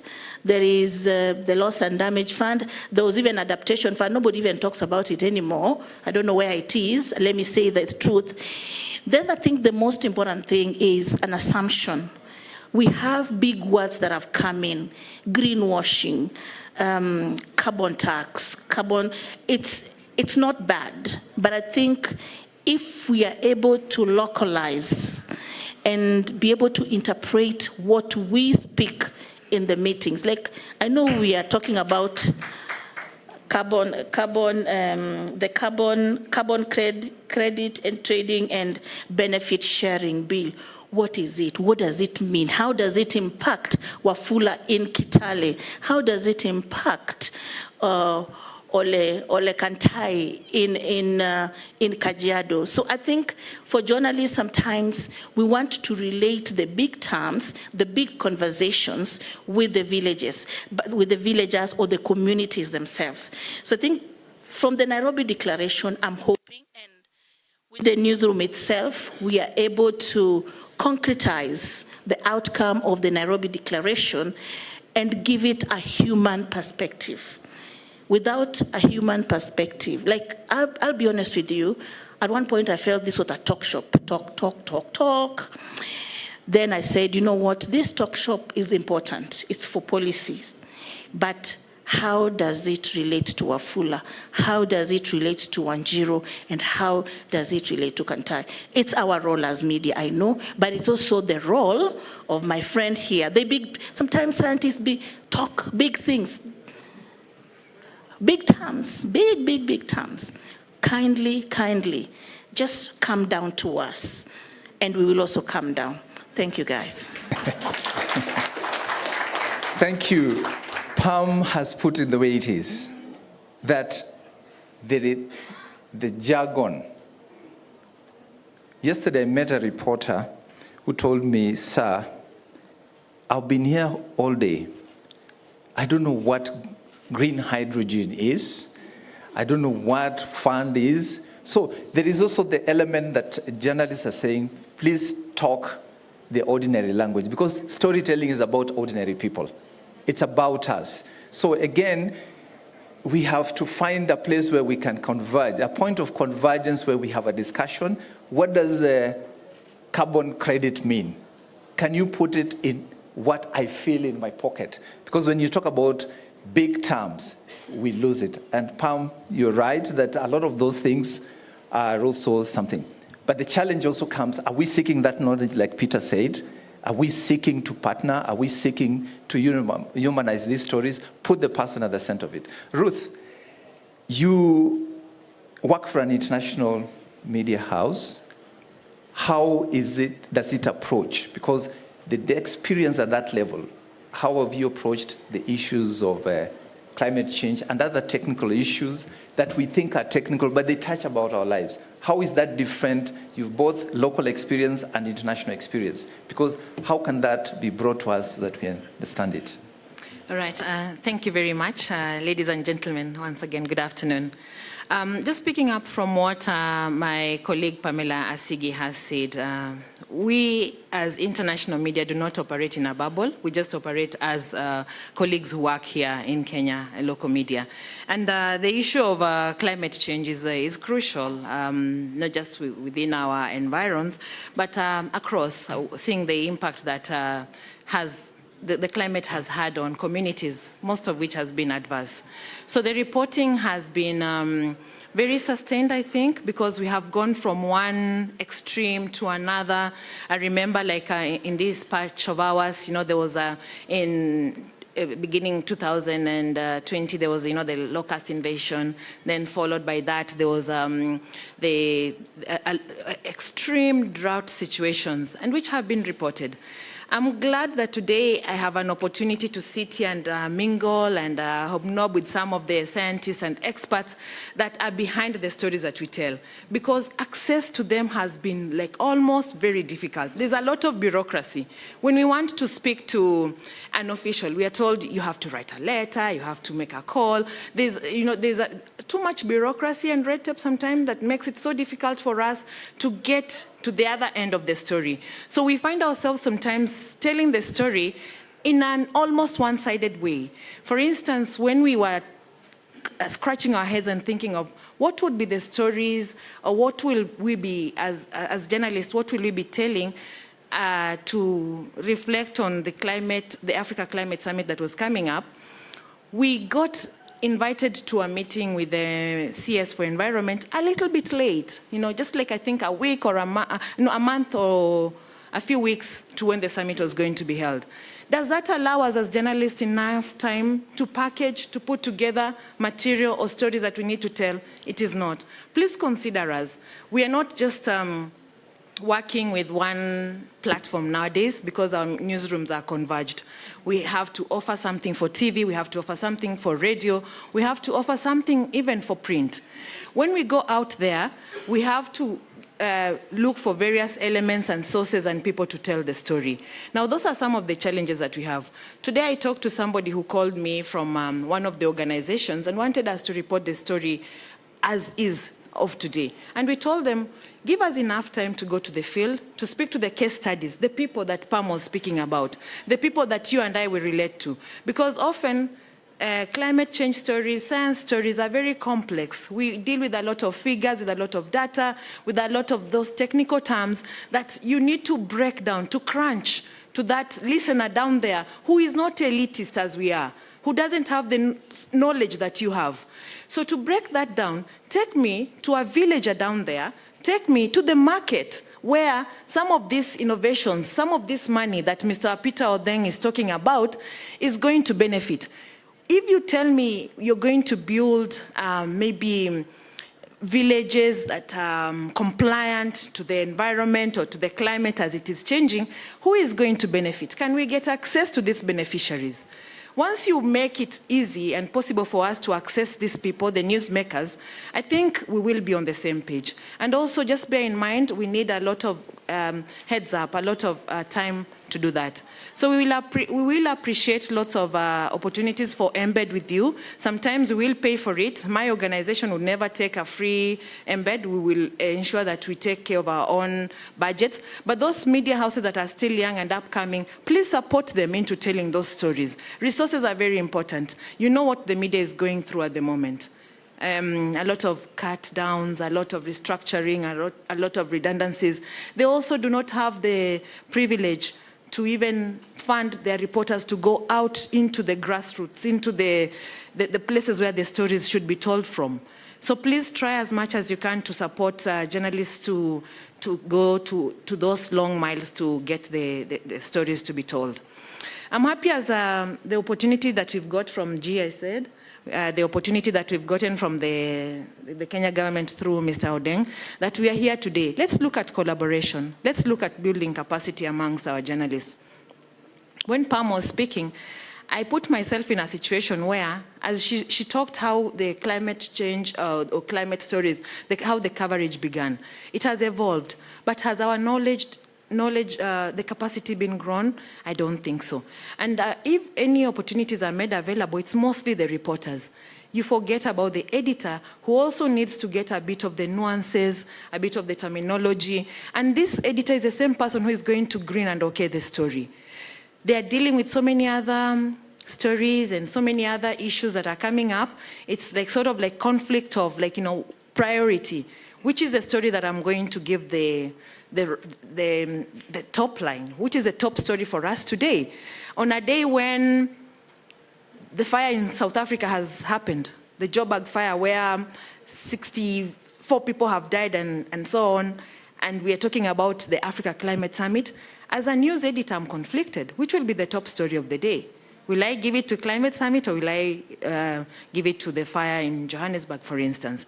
So we are constantly dealing with these sort of dilemmas on a constant day. So let's make climate change stories, can I say, in quotes, sexy, appealing, because some people have given us feedback. Climate change stories are boring. How do we make them interesting? The challenge is up to us as journalists, as editors, to do that, because it is our work anyway. We signed up to it. But also from the other end, can the climate experts, the shapers of this discourse, help us to make it sell? In media, it's all about selling. We are businessmen. I will not give space to something that people will just look at and move on to the next story. I will go for that will bring me audience, that will bring me the shillings, the money. It's all about the money at the end of the day. But then, in the long term, I know that the effects of the adverse effects that we are seeing will have a huge impact even on us. So if we don't open our eyes and start smelling the coffee, I think we'll be too late into the game. So let's work together. I know that we have an opportunity. COP28 is not so far off. It's coming up soon in UAE. Can we create that platform? Can we sustain this discussion? How are we going to ensure that after today, after this Africa Climate Summit closes, that we will keep that discussion going? How do we do that? I think the onus is on all of us to ensure that we look for more perspectives, try to get more stories highlighting the voices, the champions of climate change in wherever part of the continent they are, bring them up into the forefront to tell the stories. I would also like us to follow the shillings, the cents, smell them. When a donor comes up and says they have committed 70 billion USD to support climate change, can they show us? Can we track that money and know where it is going to, what it is being used to? Can we ask for accountability? Can we make sure that we can come back here and sit here again maybe 1 year later and tell the people who are listening to us, the global citizens, that this is what the money that was offered did. This is how we followed it to the end. I think the challenge is on both sides. I would say that. Yes, thank you, Ruth. Thank you, Ruth. Listening to what Ruth has said, where are those walls? Ruth and Pam have said scientists and experts are locked up in their room and throwing out sounds and terminologies. And these sounds and terminology, they hope somebody else will pick it, and that person is supposed to be the editor or the journalist. I would like to pose this to Peter as one, before I open up the floor to this, to the questions. That you sit at the center and you've been involved in climate aspects, strategies, and training, and making sure that whatever you do, you are not doing it just because you have to do it. What are you doing? What plans do you have? What messages did you make sure that you had what you wanted to achieve from this Africa Climate Summit? Is your messaging clear? You know, these are the lines, and taken time to walk and discuss that one and say, this is, because we are all in it. Nobody is saying, it's not a blame game. What have you put on the ground towards going COP28? Great. I will not focus on this Africa Climate Summit. We started long. The debates in Hall started in when? The first major one was in 1975, in Stockholm. Why UNEP was brought here? 1975. Many of you were not born yet. Me, I was born millions of years before that. That was meant because after the Second World War, people thought they fought so hard, and now they want to consume beyond their means. And these ones were led by the Americans. If you are here, they won the war, now they wanted to enjoy. They ate until now all the natural resources were almost over.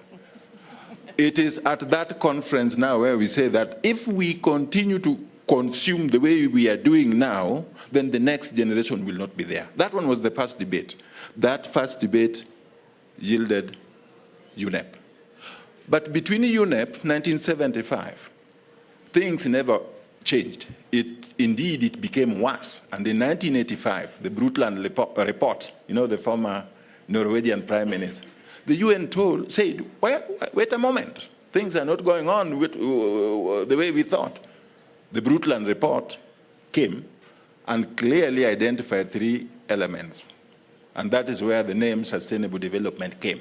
That we have to have a development that takes into account environment, social fabrics, economics, and put the people, the human being, the nature, the biodiversity, the ecosystem at the centricity of that development. Thank you. Thank you, Peter. But before that, what did I do? What did we do as the government of Kenya? We changed the narrative. The climate change, which now attracts many, we said, in the National Treasury, we came up with the terminology climate finance, financing change, because change is there. And within that, I was the first environmental man in the National Treasury. And they asked, what is this guy doing here? You should be in Ministry of Environment. But I say, no. Your GDP, 55%, is based on the natural resources which are heavily affected by climate change. And if I am not here, you will be planning for nothing. And that is how I changed the narrative from the top to the bottom. And today, Kenya is the leading beneficiary of the Green Climate Fund with 17 projects approved at the cost of $844 million. It is here. Every day, there are delegations from all African countries to come and see what we are doing. Every day, I've never seen a journalist coming to discuss with me in that office. Today, every green champions are in the villages called green champions, and they are shaping the narrative. That is what we have done, and that is where we have. But we've also given the money.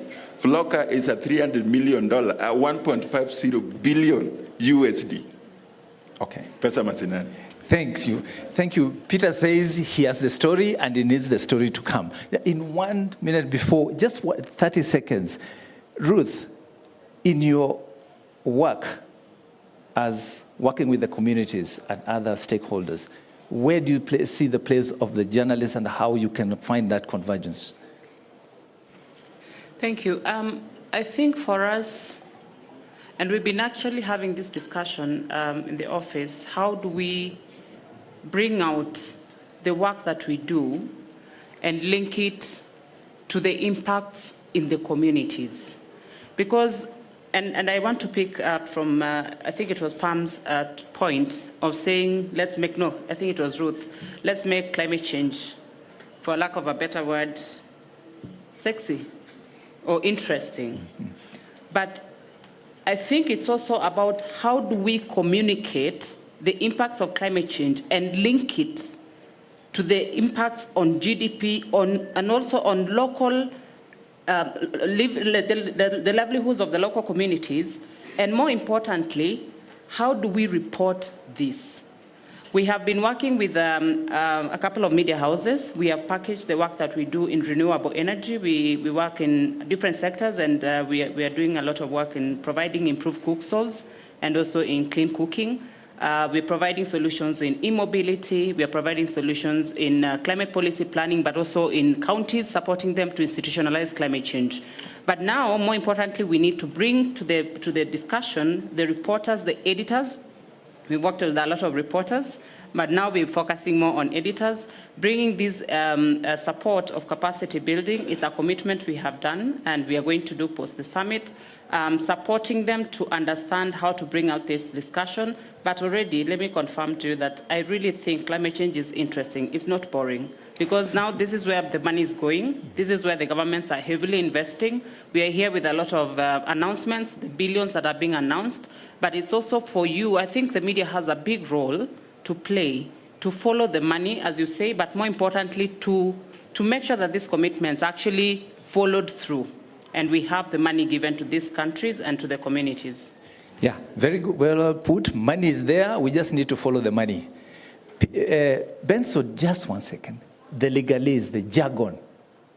What are you doing from your side to break that jargon so that we pick it up and understand it? In 30 seconds, please. Thank you very much, Ken. I want to encourage the journalists who are here, particularly the young ones, that there is hope. We've been working on this as an organization, Institute for Law and Environmental Governance, with journalists for the last almost 2 decades. The first lot of journalists we worked with who took particular interest in this are in high places. And I'm talking, one is sitting here, Pamela Sigi went for a scholarship funded by Danida through a program that we were running. And you can see where she is. And I think they were there with Joe Agayo, who is also a leader in one of the media houses, Uchieng Ugodo. Rosalia has recently done her master's at MIT, no institution less than MIT. It takes personal interest. The last 2 that I've talked about have won global awards. Time Magazine, Commonwealth, Environmental Journalists. So there is a lot in this area and a lot of support that would come your way if you took particular interest. Right. It takes partnerships. We've partnered with Maseno University, for example, and a number of other institutions to develop curriculum for media people who are interested in climate change. There is no option. There will be no shortcut. In this one, you must invest, learn the language, the jargon, and we are not trained as communicators. It is for the journalists to learn how to understand the language and step it down. So that is the challenge I would give to the Editors Guild and give to each individual journalist who is here, that there is hope and there is room, and it is very sweet, as I believe some of you who have tasted it can attest. Hope, sweet, and those who have tasted it can testify. So I want to open this floor to the, well, a lot of interest. I'll go this way. Let me take the wave from this side, and just one question and keep it short and sharp. I'll start with the lady here and then move backwards, yeah. Where's the mic?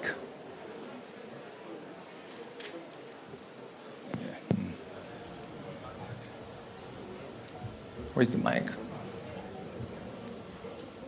Oh, just move that to the mic, huh? Yeah. I'm Mary Say your name. Goretti Yes. from the University of Nairobi. My concern is about how reporters report on women's stories and climate change. Now there's going to be finance. I'm not seeing women placed where they can get the carbon credit. So media people think of how you package women's stories so that you make them real and also harness on the knowledge we have at the university on how climate affects women. Thank you. Thank you very much. Joe, go to the mic. Oh, there's somebody there. Okay. Yeah, hi. My name is Anne Faith Birungi from the African Youth Mobilization for Conference of Parties. So I'm the Research, Education and Training contact point. And I wanted to know from you, what are the opportunities for capacity building to the public and to the leaders to inform them on adaptation, mitigation, and aspects of climate change? So I also have a question on the languaging. We came together as the Children and Youth Constituency of the UNFCCC, and we created a translation working group. So what we are doing is we are interpreting and translating information in UN languages and indigenous languages. I wanted to know, especially on the terminology on climate change that's not clearly defined and is ambiguous, what are the challenges about this and how are you dealing with this to ensure that information gets to the people? Thank you, Mark. Yes. Hi, everyone. My name is Charles Chigiri. I coordinate a project called Climate Promise in Mida, Kilifi County. I'm here to speak on behalf of the villagers. So I had little complaint that the practitioners in the media industry have problem in picking the climate language. Now, if my mother in the village is slowly picking the language, what about a media practitioner who spent years in the university can't pick this language? Is it about interest or is it about understanding the language? That's one. Two, it's all about the interest in stories. Where I come from, there is a very hot topic, and the media is just putting it aside. The nuclear story in Oyombo village. A lot is being discussed, but I've not seen any national conversation at the media rooms. What I'm seeing is that the local social media groups discussing, but there is nothing being discussed, especially at the national level. And this issue is very serious, because in as much as maybe the nuclear plant in Oyombo is very important, there is no adequate participation with the people who are being affected there. Okay. So my concern is, where is this interest in following the media stories coming in? Is it about the money, as someone said, or is it about the people? Thank you.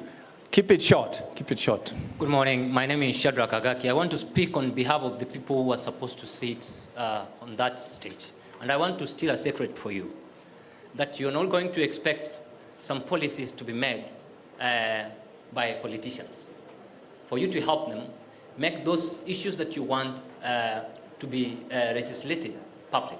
Because politicians only will take issues that are public issues for them to legislate. Thank you. Secondly, Ken, just a minute. The other thing is, as journalists, are we thinking about the system that when you are reporting the footbridge at the Langata Road, are you connecting it to several issues that the people can benefit? Thank you.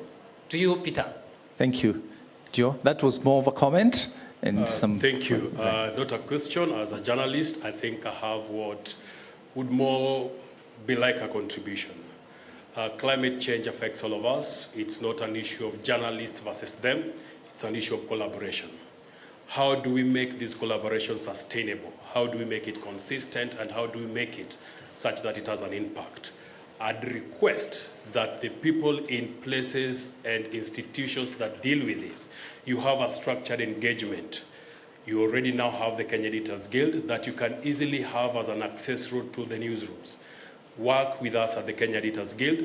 Let us develop programs. Let us develop training manuals. Let us develop capacity such that we tackle this as an issue that is not just of national interest, but of our livelihoods. If we do that, if we collaborate, if we partner, and we make it sustainable, then I want to believe we will be having a different conversation when the next Africa Climate Summit is held, because just like Africa has done it for the first time now, this should be the starting point of involving media and ensuring that media is part and parcel of this conversation right from the start. Thank you. Yes, we'll take that question, the answer, then the other ones will keep short, but don't, okay, keep it short and one question. Hello, my name is Daisy Love. I'm an environmental scientist, but I took the path of environmental journalism. So my question is, sometimes we have the story as organizations, but it's so hard to reach the journalists. The small media houses might be willing to come, but when it comes to the big ones like ATN Nation, it gets really hard to get them. Maybe you could find a way to collaborate. Thank you. Thank you very much. So we take that before we take the other ones? Oh, okay. Yes. Yeah. In the darkness over a steaming electric pressure cooker for a very, very long time.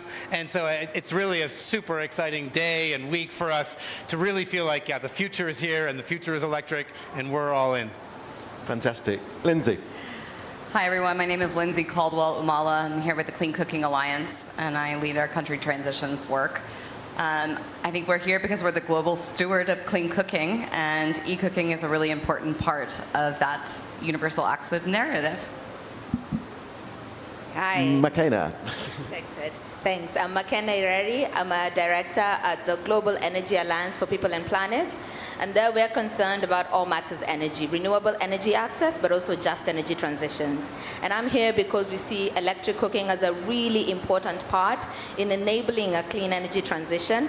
And we are really concerned about the cost of the product, the cost of the appliance, and have mechanisms to try and bring those down. So interested to speak about that. Thank you, McKenna. Brian, last but not least, Brian. Thank you very much. Brian is the Commissioner, Renewable Energy Department at the Ministry of Energy and Mineral Development. I'm here to continue confirming that clean cooking is critical for Uganda and to share some of the lessons that speak to our readiness as a country to roll out a country-level program for clean cooking. Thank you very much.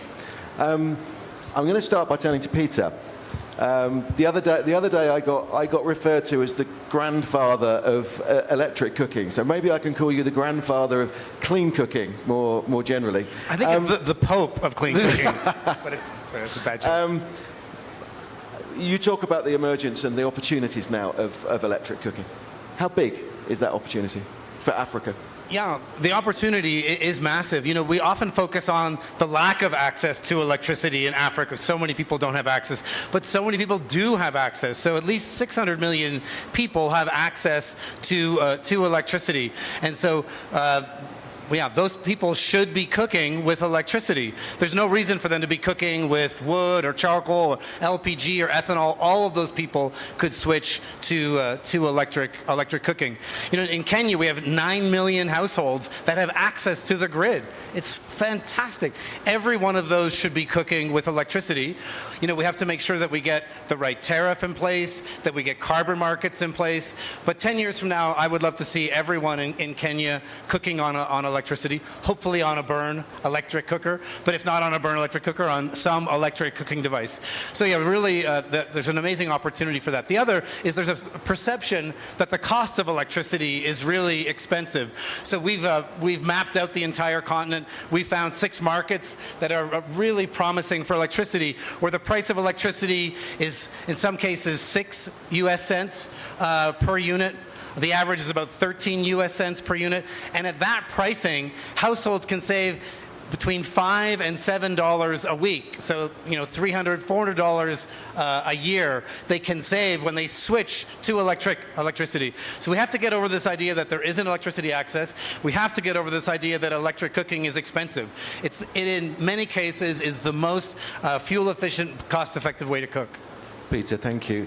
I'm going to make that more specific now and turn to the Kenyan market.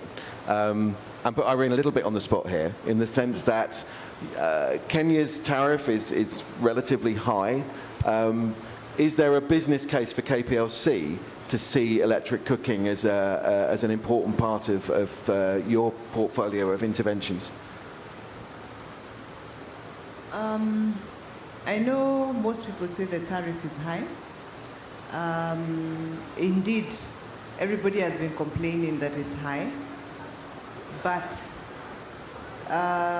when you compare cooking with electricity and cooking with charcoal, first went to the newsroom in 1975 when UNEP was being formed. Right, mine is only one word: big talk, and after this big talk, nothing. My challenge is this now. Okay, thank you. Journalists, you plant a lot of trees, you do a lot of environmental work, but it's on paper, on air, and on television. Thank you. But on ground, there's nothing. Thank you. Now, I want you to get me.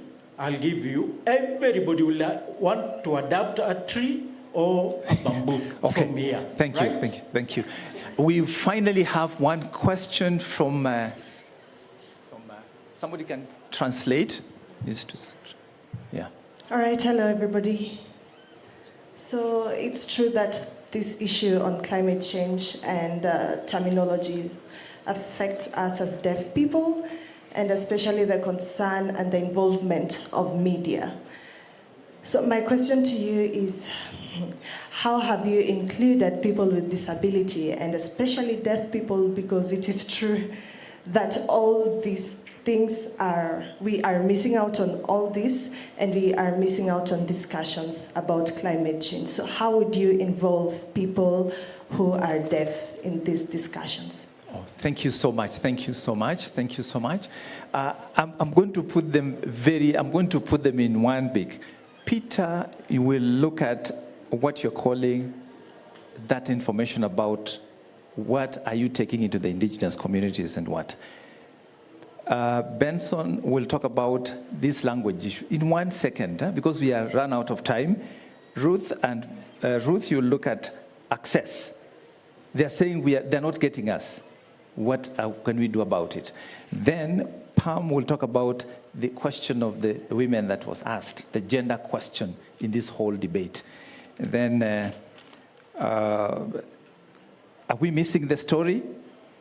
The one, I would like Ruth to take that one in 1 second, so we can start from Ruth here as we wrap it up. So mine was about access to us journalists, media houses, and all that. I'd like to say that after this, I think we really need to create or have some efforts go towards public awareness about climate change and the whole discussion about financing and everything. At the Kenya Editors Guild, we do hold public forums. We have done that severally in the past through town halls, where we go down there and meet our constituents, our clients, the audience, the people that listen to us, and have discussions with them and help them to be able to create a bit of climate literacy for them to understand the debate in levels that are beyond them, in places where they cannot reach, in halls like these ones, in meetings like these ones where you and I in the villages cannot make to. We can take them down to them and say, this was discussed, this is what was agreed, this is how we are going to keep track of it, break it down to them. The amount of money that has been contributed or that has been set aside, this is what it is going to do for you. Do you have any questions about that? We can follow up on accountability. We can get the public engaged and actively involved. We can do this through Twitter Spaces, for instance, and Mr. Odeng, I hope you can offer us that opportunity, and also GIZ, you can offer us that opportunity that from here, we take it to the people. Keep that discussion going until COP28. I would like to speak more, but I don't think I have the opportunity. I'll let my colleagues also say something. And just note that we do not sell news. We do not charge you to give us the story. That is one thing. If anybody asks for money, that is the wrong person. The people, there's stories going around that You pay so that I can cover your story. We do not do that. We do not do that. Peter?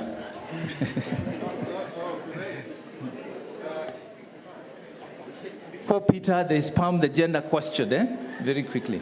Pam, yes. Pam. Yes. Thank you. I think I really liked you've made me actually think outside the box. I think we've more or less focused on the woman in the village, but we haven't focused on the woman in the urban center and how she has to make a call to just get a gallon of water.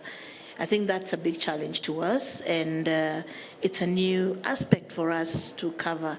And as I say, the big challenge as I live here is keep the momentum, because I think with this inaugural summit, it means that we keep the momentum until COP28, and I hope it doesn't die down as it's always done. So I hope we can keep the momentum and have great stories even up to the next year.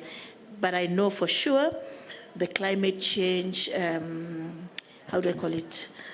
climate change discussion is very, very big, and it's quite big in newsrooms. So we are going to keep the momentum, and thank you. Thank you. Out of this discussion, even to Prof from the university, we now realize that the woman is at the center, the closest human being to climate, to the resources that we have. The story will be followed. You have it from our side. Thank you. Peter, very quickly. Many questions, many answers. One, for partnership, I offer you immediate partnership for training starting tomorrow. Thank you very much. Thank you very much. Because that is the question, capacity and training. Peter, thank you for that offer. Yeah. On loss, there is something passing here, loss and damage.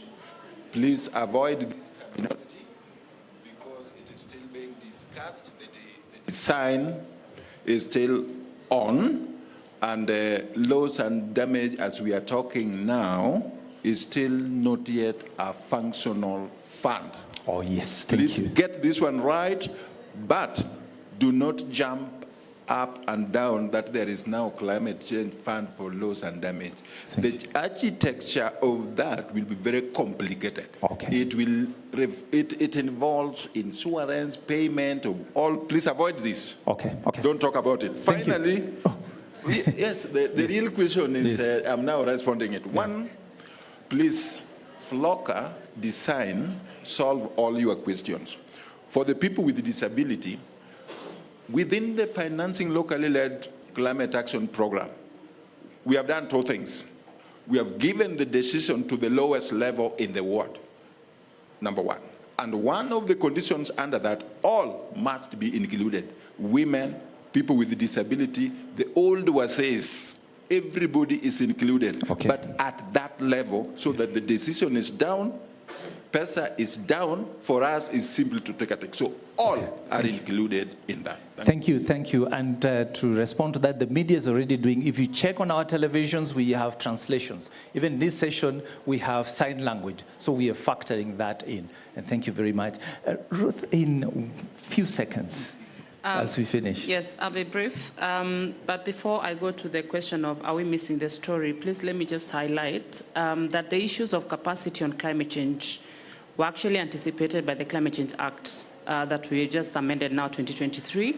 And the Ministry of Environment is to develop a public gender and civic education capacity building framework, implementation framework. And the whole idea then is to unpack, to look at the scope of capacity building needs and unpack that. And GIZ, we are supporting the Ministry of Environment, and we will be supporting them to do that framework. And we will then also ensure that we have a media capacity building component, looking at the scope of capacity needs and designing a curriculum. I also really like the idea that there's an existing curriculum that can be leveraged so that there's more, we can leverage on that to raise more capacities around media and editorial issues. Now, going to my topic, are we missing the story? Let me just mention that I think the challenge is also on media and let me still reiterate that I don't think climate change reporting is boring. I think you can get money from climate change reporting. Right. And there are partnerships, they've been offered by the National Treasury. There are other organizations that you could partner with. As you said, we are doing a lot of media pullouts on specific days on climate change, and we could partner more to bring the capacities, to raise the capacities around climate change. So finally, Peter, in 10 seconds, please. Benson, yes, sorry. Very good. I think there is a challenge on both sides. So much bashing has been done towards the media, but I think the scientist has a responsibility to step down from the ivory tower and learn to communicate in simple language. I think for our friend who raised the issue of people with disability, you couldn't have been more right. I'm not an expert in communication, but I believe knowing the constitutional basis for our laws, there is enough room in our legislation and in the current practice that we see, like Ken says, translations and all that we need to happen. So I believe it is a challenge to the guild and to the media houses. And I would say to our two partners, the government, as Peter says, there is already foundation in FLOCA to ensure that, and development partners, that we can translate this in a special way so that we take care of the needs, those special needs that our colleague has just raised. Very sorry, we had to overshoot the time a little bit. There's a lot of interest. So let's clap for our... that is not a very good clap. Eh? Yes, appreciate them, and thank you very much. Thank you, thank you, thank you. Thank you, panelists, for your time and everything else. Thank you. Their photo, the panelists will take a photo here, please.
Cook when we don't need batteries, when we are going straight from solar to the cooking. I think that will also be something that's super interesting for e-cooking to learn from other appliances. I think the other thing is, what are the mechanisms for reducing cost? We've seen bulk procurements being one example of ways that you can reduce cost, local manufacturing of some appliances. Nice to hear Barney's doing some of that. That's great. I'm not here to plug Barn. either. But this kind of mechanism that are being used in other appliances to bring down costs, I think there's something also we can learn there. So I'll stop there. Thank you. And taking the kind of comparative question a little further as well. Brian, in Uganda, clearly you've talked us through why you think it's important to find mechanisms that can accelerate the transition to electric cooking. Do you think there are many differences, though, in the way in which you can go about promoting electric cooking from other types of fuels? And also, how do you see the kind of the role of electricity vis-a-vis other fuels in the future? Yeah, thank you very much. I think the principles are quite similar. You need to get the right technology and innovation in place. So the appliances that we have must be customized to the context. You need to have the right capacity from the supply side, but also to the consumer side to make sure that you have that. But capacity must also be built at the anchor institutions that are going to anchor these deployments. that goes without saying, the financing. You need to have the right financing mechanisms in place, and these have to be blended. So you're going to have a bit of maybe grant, some debt, and other innovative opportunities that are coming up like carbon trade. You need to have the right enabling environment. So you're talking policies. In our case, we have a strategy currently for boosting e-cooking in the country. So that sets the national aspiration. But finally, you also need to have the right data. Data information and knowledge is critical for making investment decisions, but also for making the right evidence for policy, and of course awareness building, which is critical because there's a lot of awareness and behavior change that goes along with these kinds of intervention. So our whole strategy as a country is looking at all these aspects in one, and those are key levers for driving this adoption. Thank you. Peter, going to go back to you again.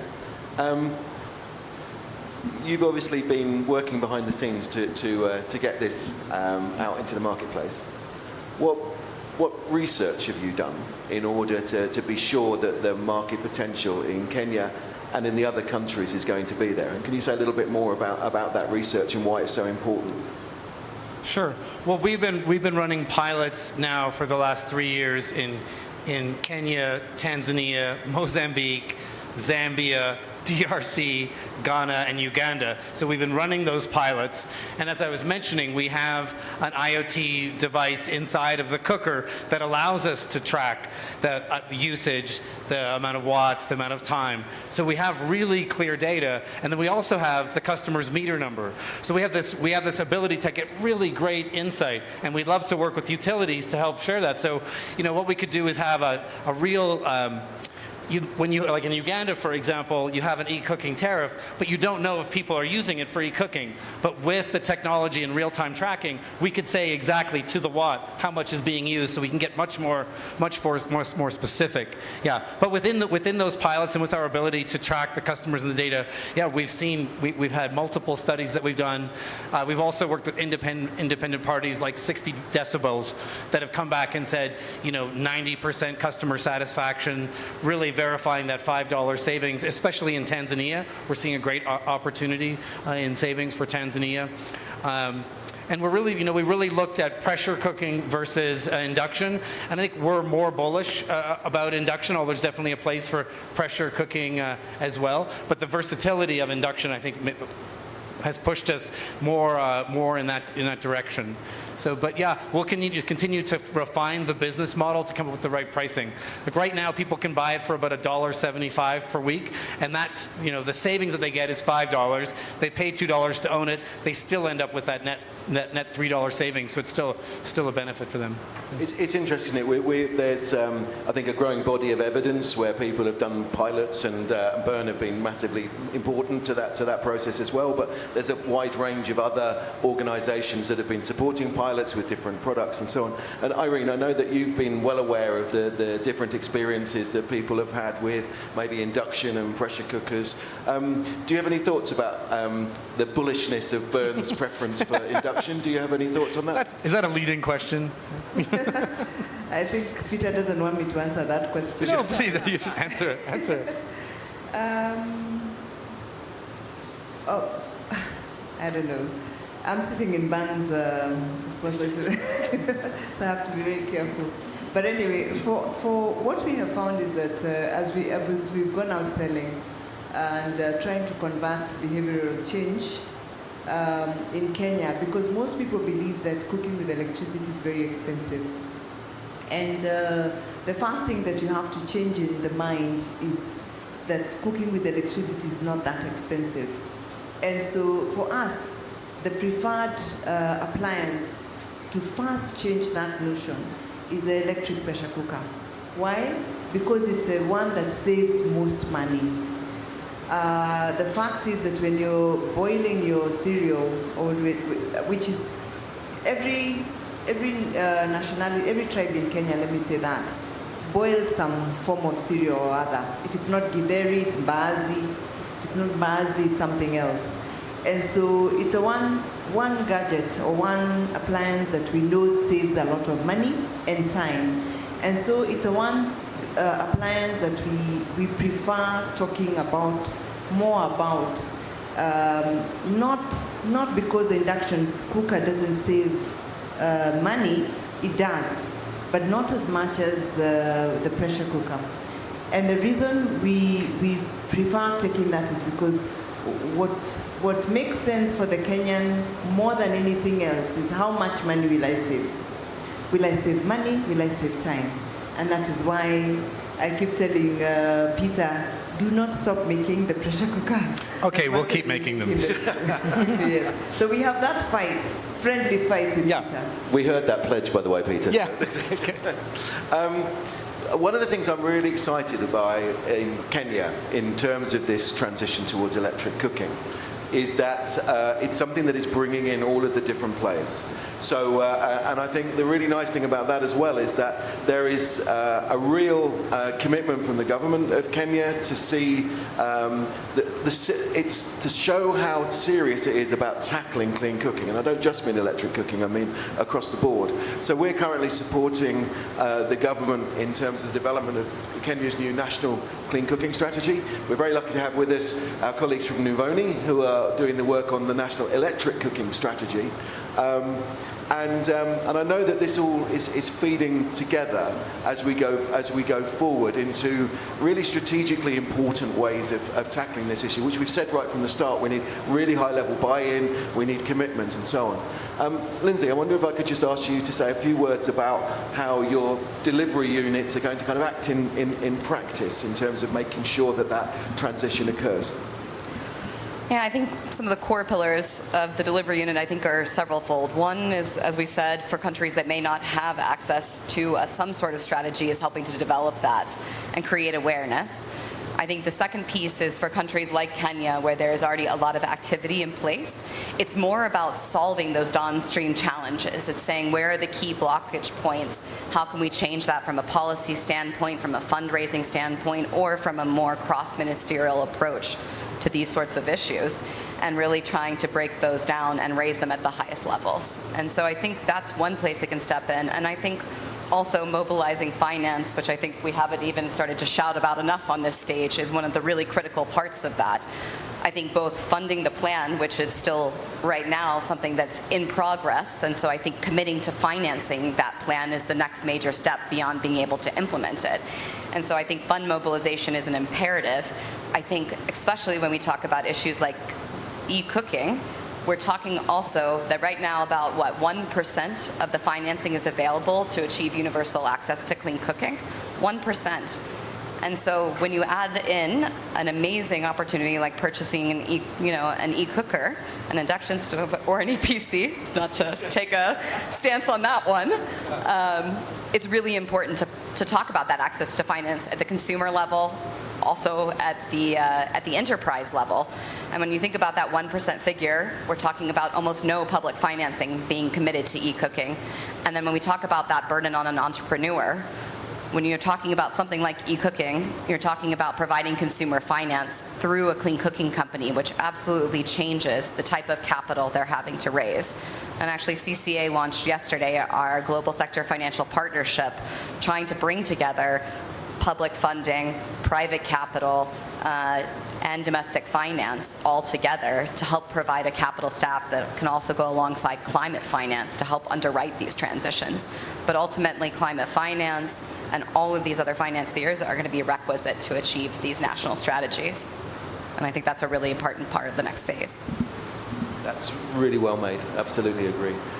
We are nearly to the end of our session. We are slightly truncated. I think everyone has, we're running late, as everybody knows.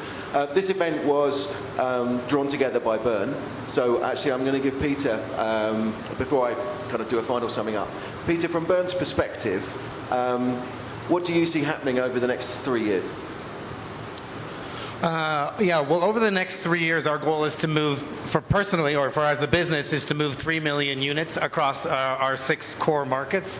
And I think that's going to happen. I think it's interesting, national governments have spent billions of dollars rolling out the grid, but right now they're also spending billions of dollars on, say, importing LPG. Kenya will spend $500 million importing LPG when they could just be using the grid that they've built. So I think that all national national governments are going to wake up to the opportunity to use the grids that they've built as opposed to using other fuels, again, wood, charcoal, LPG, that really electric is that opportunity. So yeah, we're incredibly bullish. Again, there's still a place for lots of different types of stoves and fuels, but if I could stop selling charcoal stoves tomorrow and only sell electric stoves, I would be delighted to do that. And you know, just speaking about national governments and our work with government, I just wanted to thank the First Lady's office for working with us and allowing us to host this event. And I know that the First Lady's office and the Kenya government is really committed and excited to bring clean cooking. I mean, other governments are as well, but we're seeing a lot of excitement from the Kenya government. And so we're really excited to work with the First Lady's office to bring clean cooking to the entire country. You've just stolen my summary. Oh, sorry. Just 100% agree with everything that Peter has just said. And just to finish where we started, which is that earlier on this morning we launched the GECCO, the Global E-Cooking Coalition, which is designed to bring together these actors that you see on this stage and a range of our colleagues. In the case of GECCO, we bring together SE for All, GIAP, who are on the panel here with us, and NDEV and ourselves, MEX and NDEV, as the four partners.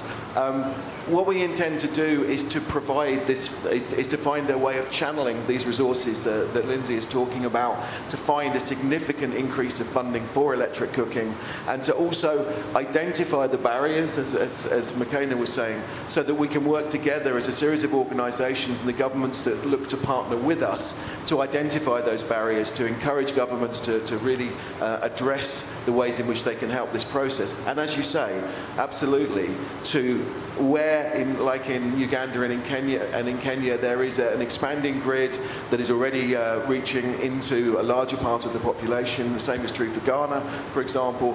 How do we make sure that we utilise those grids effectively? And it kind of addresses Lindsay's point as well, in that there is significant resources going into the infrastructure that can provide cooking through that electrification process. Far more money than there is in all of the other fuels combined, if we can only grasp it. So that's a really important area, and if we can use carbon finance to supplement that as well, then that's also massively important. And finally, SE for All are not on the panel with us today, but I think it's also massively important that we understand what are the implications of increasing substantively the amount of consumption from electric cooking to ensure that the grid is capable of supporting it and to ensure that it's properly integrated into integrated energy planning. So that, I think, is the challenge, but also the delight of electric cooking, that it becomes part of the mainstream debates about how we think about energy, rather than as something that's siloed off somewhere else. So in some ways, we would like to see ourselves put out of a job because electric cooking is seen as being something that's an absolutely fundamental part of the way in which we plan our electricity systems. Thank you all very much for your attention. Sorry we were slightly truncated, so we weren't open to open up to questions, but if you would join with me in thanking this really exceptional panel for the level of the discussion.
On accelerating a just energy transition through the clean captive installations.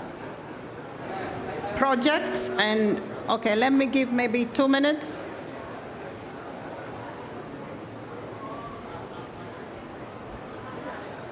Wonderful.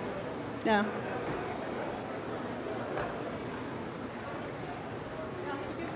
Yeah. Good afternoon to you all protocols observed. We are now starting our side event on accelerating a just energy transition through the Clean Captives project. Actually, we are trying now to focus on the just and the transition to green economy, and in this green economy, how do we really do the inclusivity and others.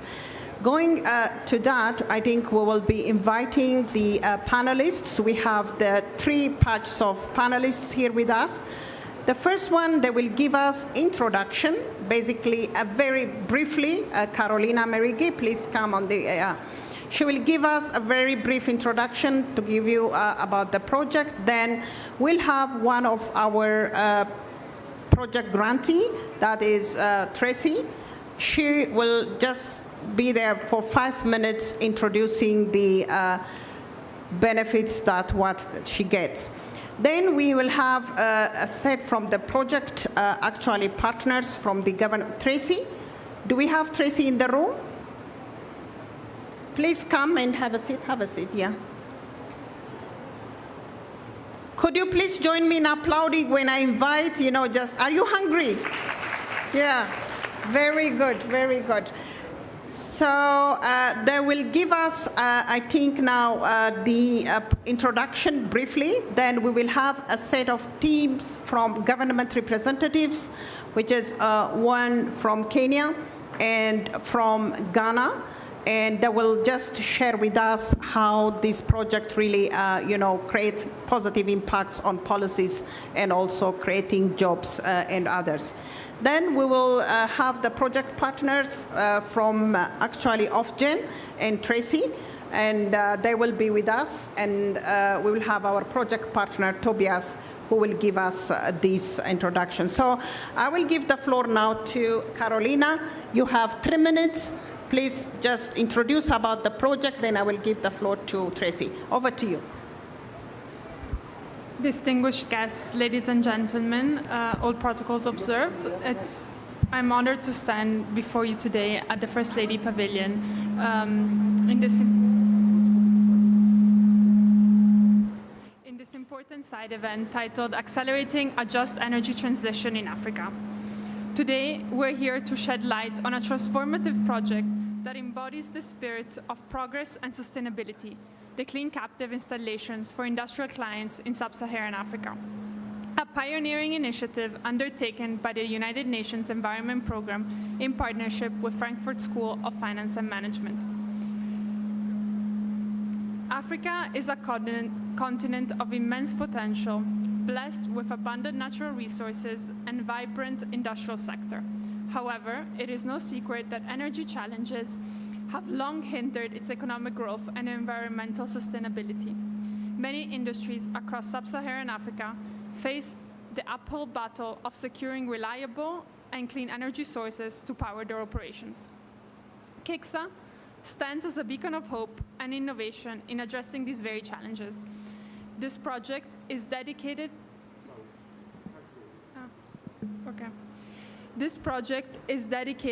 to showcasing the economic and financial viability of clean captive energy installations for industries while simultaneously promoting their widespread adoption throughout replicable models in partner countries and across the continent. At the heart of this monumental effort lies a profound partnership. We extend our heartfelt gratitude to the International Climate Initiative of Germany, the generous donor that breathed life into the KICSA project. Working hand in hand with the Federal Ministry for Economic Affairs and Climate Action, these collaborative efforts have been the cornerstone of positive transformation. At the heart of this, our journey began in 4 partner countries, Kenya, Ghana, Nigeria, and South Africa. These nations were chosen due to their economic significance, the pressing energy supply challenges they face, the maturity of their domestic markets for renewable energy power installations, and the strong support demonstrated by their respective governments. In a special acknowledgement, I'm delighted to introduce among with us today the Deputy Director of Renewable Energy from the Ministry of Energy in Ghana, as well as the Senior Deputy Director of the Ministry of Energy in Kenya. The dedicated representatives from our partner countries played pivotal roles advising us on the political and strategic matters, sculpting the project's direction and ensuring it harmonizes seamlessly with each nation's unique needs and aspirations. To understand the nuanced landscape of our partner country, KICSA embarked on scoping missions. These missions were instrumental in meeting key public and private stakeholders, raising awareness of clean captive installations with the commercial and industrial sectors, and gathering valuable insights on sector gaps and needs.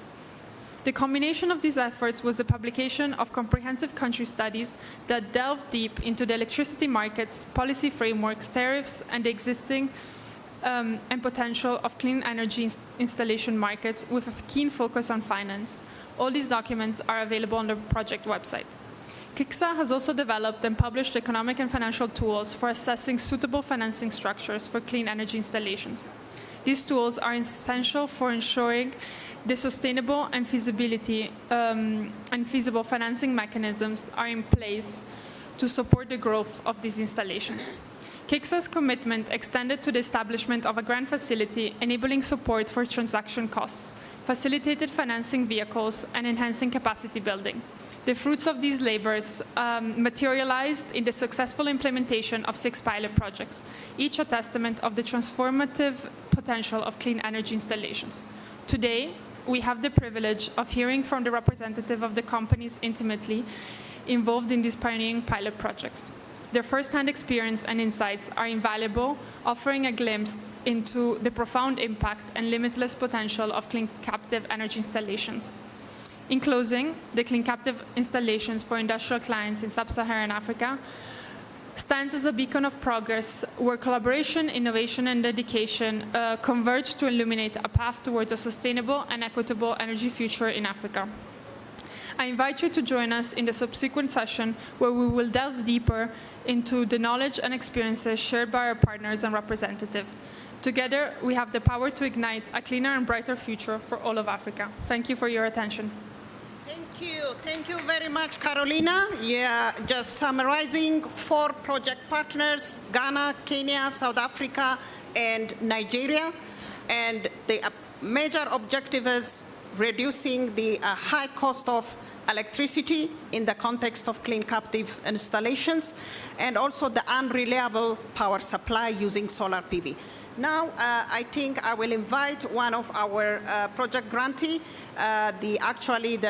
who is the leading of the Tracy Mall company, and she will tell you her story, a very vibrant young woman, and she is the member of the African Women Energy Entrepreneurs Framework from UNEP, and also the first trainee for Microgrid Academy, which was then in that flagship project. So I think I want to invite Tracy. You have 5 minutes. Please tell them about your success story. Over.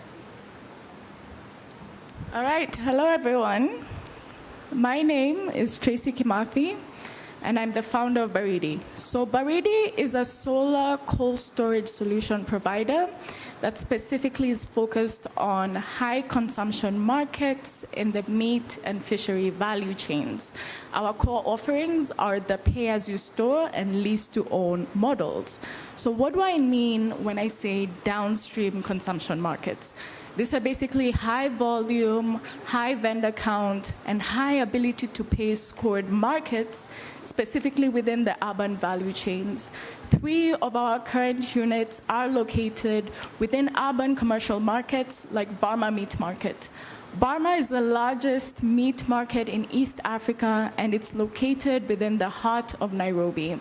And we have been able to preserve over 400,000 kilograms of meat since our inception in December 2021, generated over 5.5 megawatt hour worth of solar energy, and have been able to preserve and fulfill over 6,000 cooling as a service orders, specifically using solar-powered cold room pay-store business models. So our core focus, as I mentioned, are high-value meat and fish value chains, and this is because of the relatively high sale value that comes with selling these products. 1 kg of a meat and a fish would probably range between $4 to $6, while sell price of 1 kg of fresh fruits and vegetables would probably end up at $1. So you can see the relative tariff differentials that make one element high value and one element low value, and what that means for the cold chain process. So briefly to take you through our business model, Project Baridi operates under a pay-as-you-store business model that charges a 5 Kenya shillings per kg per day tariff in exchange for overnight preservation. This, in comparison to the lower value FFV sectors, are relatively significant, as we can be able to charge a higher tariff change, which is 5 KES, as compared to the 1 to 2 KES per kg that is relative to the other market players and what they're offering. So when it comes to scalability, what we want our 2024 goals to look like is to introduce about 11 solar-powered cold rooms into our ecosystems, and 7 of those will be incremental units within the fish value chain, 4 of them to be incremental units within the beef and chicken value chains. And this will essentially then grow out our units to 120 of them within the next 5 years. And this, in turn, will be able to significantly increase a revenue of about $3.9 million. But in able to do this, we need, better cash flows, we need higher revenue margins, and we definitely need higher unit counts. And this is where organizations like Clean Captives Installation comes in, where they provide grant and equity-based financing that enables the push of these technologies to come from proof of concept stages all the way into scalable, viable stages.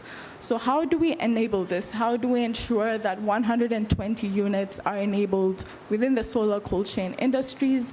Number one is to have supplier agreements with Indian-based manufacturers who can be able to provide for us continuous R&D solutions that will enable sub-zero technologies to get off-grid as soon as possible.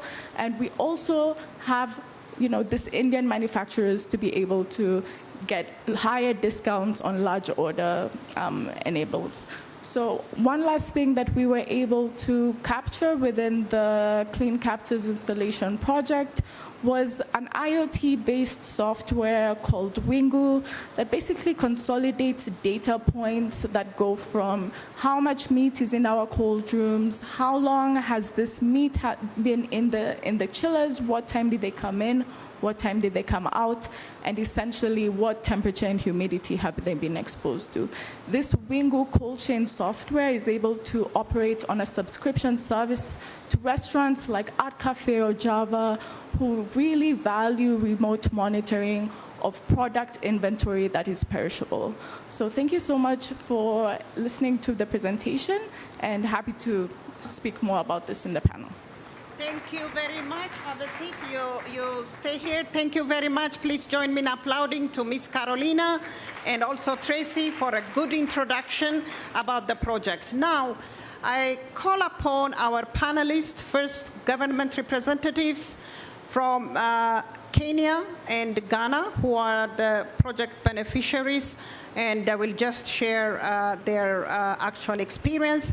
We have one of also the partners, please, Jibril and Omar, who is here. He will share with us his experience. And our project partner, also representing the Frankfurt School, Tobias is here. So I think now we'll start maybe our discussion on this, and particularly you have. Yeah, I can use it. So.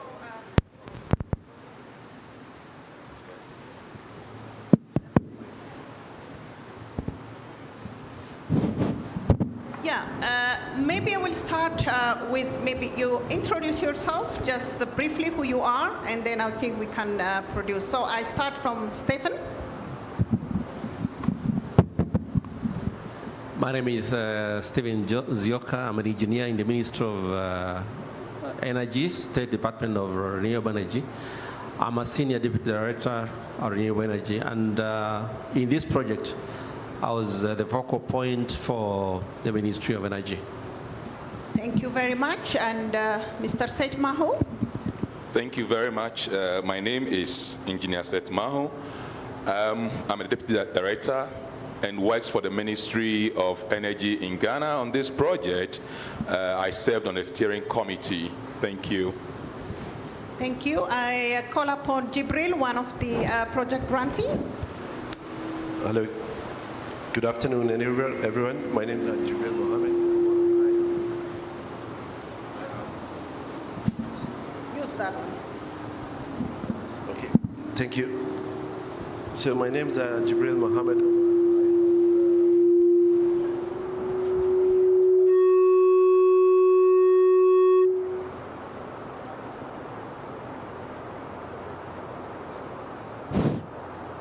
Okay, I think they maybe.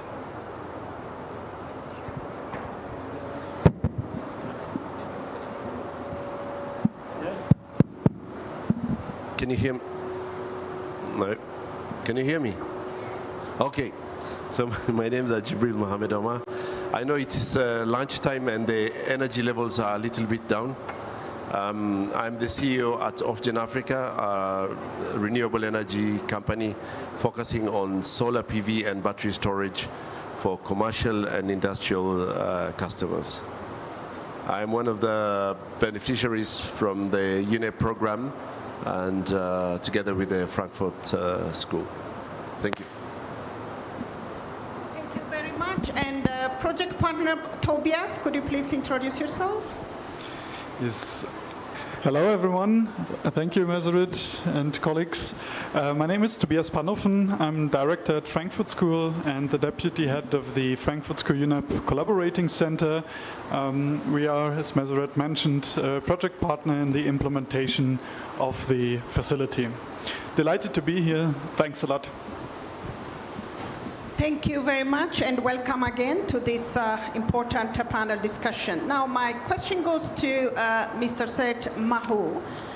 I think in Ghana, one of the project beneficiary or grantee is Stella Futura, where they really succeeded in really promoting the uptake of this renewable energy.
Your Excellencies, distinguished guests, ladies and gentlemen, welcome to the final day of the grand inaugural Africa Climate Summit. Over the past 2 days, debates have been had, discussions have been had, reforms have been undertaken, and today is D-Day. Distinguished guests, ladies and gentlemen, here we stand, and change you must. At this point in time, why don't we put our hands together as I now welcome His Excellency Moussa Faki, Chairperson of the African Union Commission, to take his chair on the stage. Also joined by His Excellency, the President of the Republic of Kenya, Dr. William Ruto, to join him on stage as well.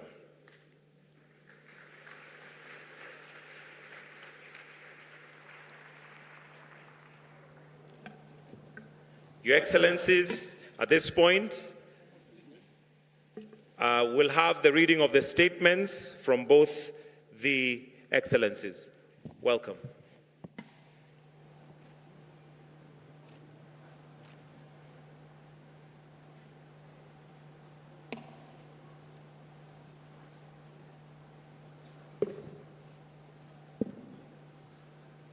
Excellences, Mesdames et Messieurs, je voudrais d'abord vous dire que ce matin s'est tenue une réunion à laquelle ont pris les chefs d'État, de gouvernement et de délégations ainsi que les ministres africains. Ils ont examiné la déclaration de Nairobi et qu'ils viennent d'adopter. Excellences, Monsieur le Président William Ruto, Président de la République du Kenya, Excellences, Madame et Messieurs les chefs d'État, de gouvernement et de délégation, Mesdames et Messieurs les ministres, Mesdames et Messieurs les commissaires de l'Union africaine, Mesdames et Messieurs, chers amis, chers participants. Nous voilà au terme de 3 journées d'intenses débats et échanges sur les priorités africaines en matière de changement climatique. Tout a été passé en revue. Le narratif du contexte et les défis que nous lance le changement climatique, les impératifs du renforcement du leadership africain, les nouveaux systèmes de financement du développement environnemental durable, les responsabilités internationales face à l'Afrique, et j'en passe. La déclaration de Nairobi a été adoptée unanimement et par acclamation.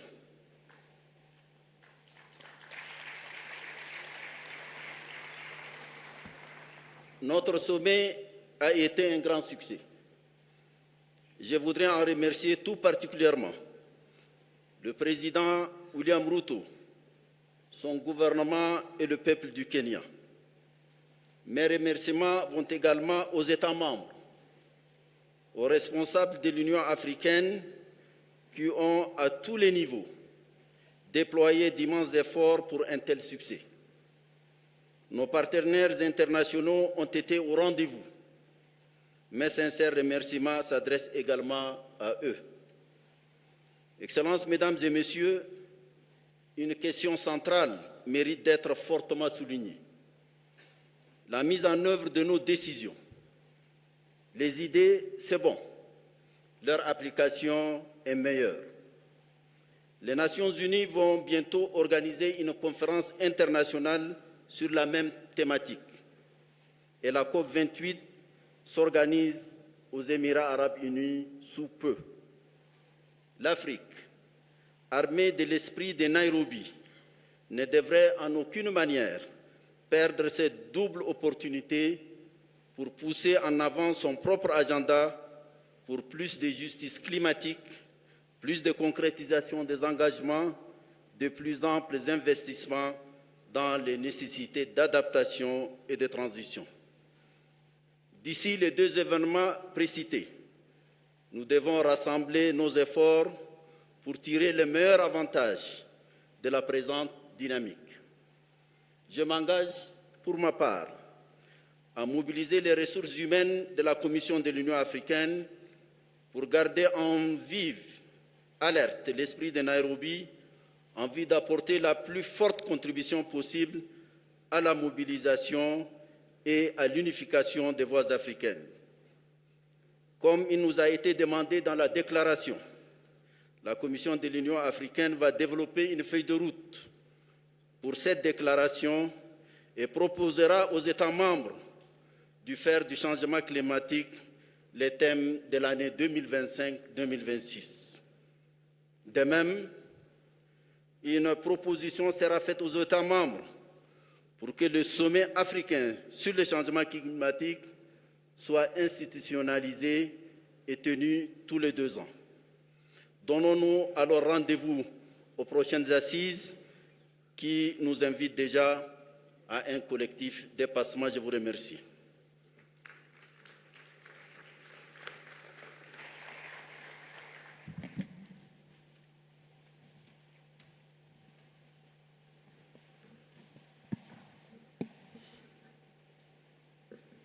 Thank you very much, Musa Faki, Chair of the AUC, Your Excellencies, Heads of State and Government, Honorable Ministers, distinguished delegates. I remain immensely privileged to have the tremendous honor of receiving and hosting you in Kenya for the Africa Climate Summit in Nairobi.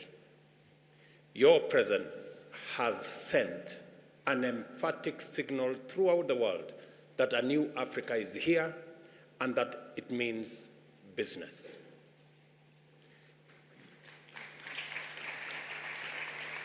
Your participation in the summit has further demonstrated your individual as well as our collective dedication to represent our peoples and champion their most important aspirations in every critical forum, regionally, continentally, and globally. The Nairobi Declaration, our common stand and firm resolution, reaffirms our determination and sets the stage for a new phase in the global climate action and sustainable development agenda, giving the future of socio-economic transformation distinct and an affirmative African character. I take none of this for granted, and I commend, honor, and thank you for your tireless effort, steadfast support, and willingness to go the extra mile for the sake of a brighter future for Africa and for humanity. As a result of our collective action, there can no longer be any doubt in any part of the world that Africa, humankind's cradle, is also its destiny. Our potential, made up of incomparable young, resilient, and motivated human capital, natural resource wealth, and green energy potential, is going to define the future of global opportunity for unprecedented prosperity and a new paradigm of industrialization that respects the environment and supports our planet's capacity to sustain biodiversity. We have successfully demonstrated that African solutions are not just appropriate for Africa's problems, they are necessary for global well-being. Our Agenda 2063 is an agenda for the benefit of all humankind, and the Africa we want aligns with the planet we need. The cradle of humankind is also its destiny, and Africa is the future, I dare say, of the world. Permit me, Excellencies, to express how profound and proud I am of the quality and scale of what we have been able to accomplish in this inaugural Africa Climate Summit.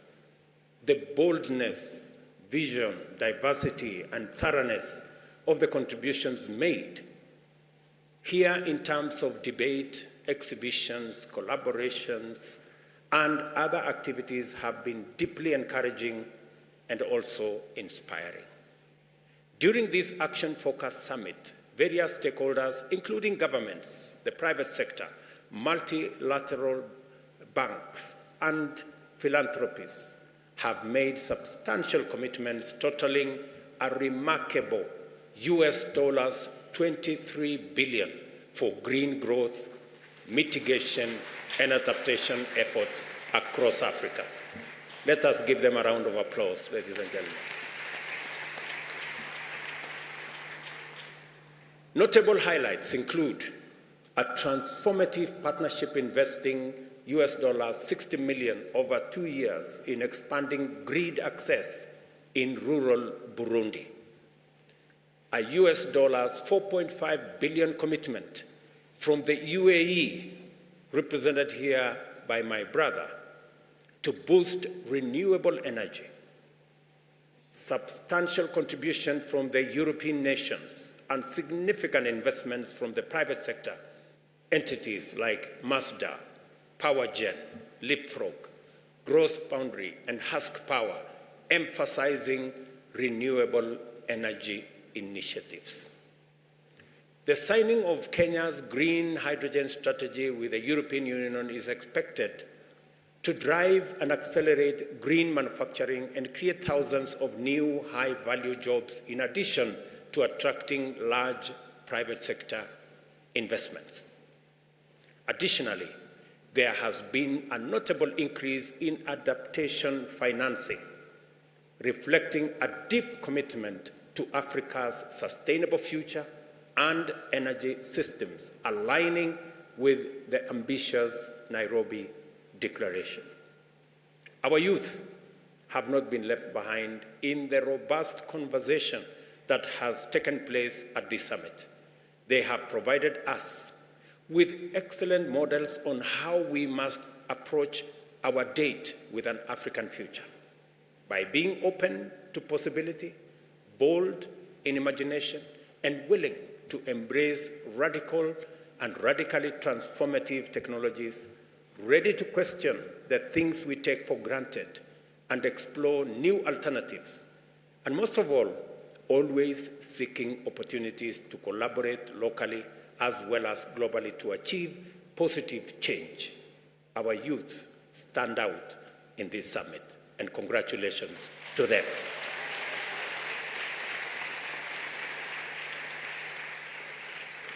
It is wonderfully appropriate that Africa is a young continent. The future does not merely belong to us. Our youth make us the future.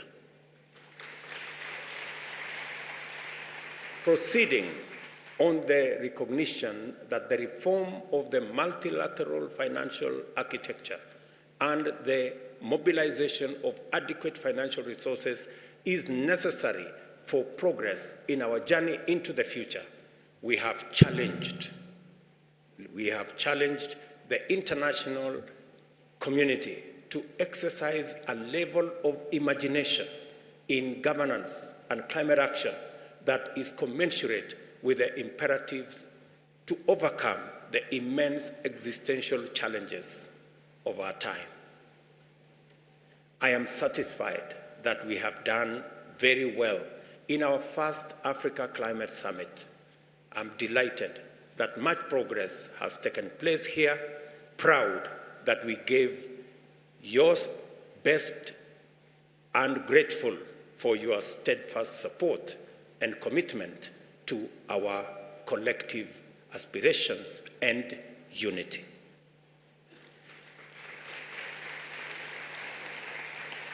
With humility, I thank you for kindly accepting our invitation to attend this summit. I don't take for granted everybody's attendance, big and small, and for your patience throughout the proceedings. I know some of them were long, you had to wait, but you demonstrated unimaginable patience. I want to say thank you very much.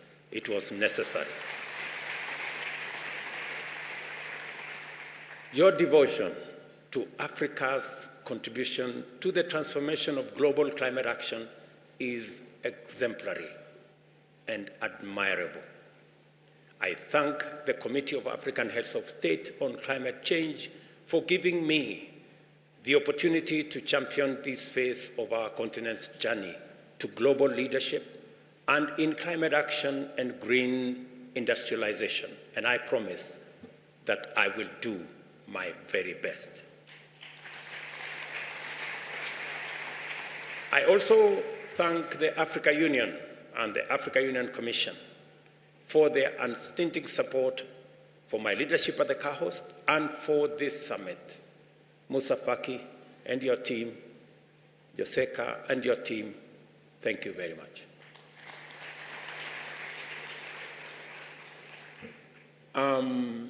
Much has gone into the preparation as well as the conduct of the actual summit. The political and technical support has been equally vital for our successful management of logistical, technical, diplomatic, financial, and other requirements. The declaration we make to the world today defines and amplifies the African position on the way forward in climate action and the fundamentals that the international community must attend to in order to ensure that humanity's economic and ecological imperatives are effectively, coherently, and sustainably achieved. Going forward, we shall use every available opportunity in the busy multilateral calendar, from the G20 meeting, the United Nations General Assembly in a fortnight, the annual meetings of the World Bank Group and the International Monetary Fund soon thereafter, as well as the COP28, to further prosecute our agenda. After our declaration, let us go home satisfied with a job very well done, proud of our progress we have made, and eager to embark on the next phase of our transformation everywhere on our continent. I know we've come from different corners of this continent. Please go home with your head very high. You have done very well. Congratulations. May God bless you. May God bless our great continent. And may God bless humanity. Asante sana. Thank you very much.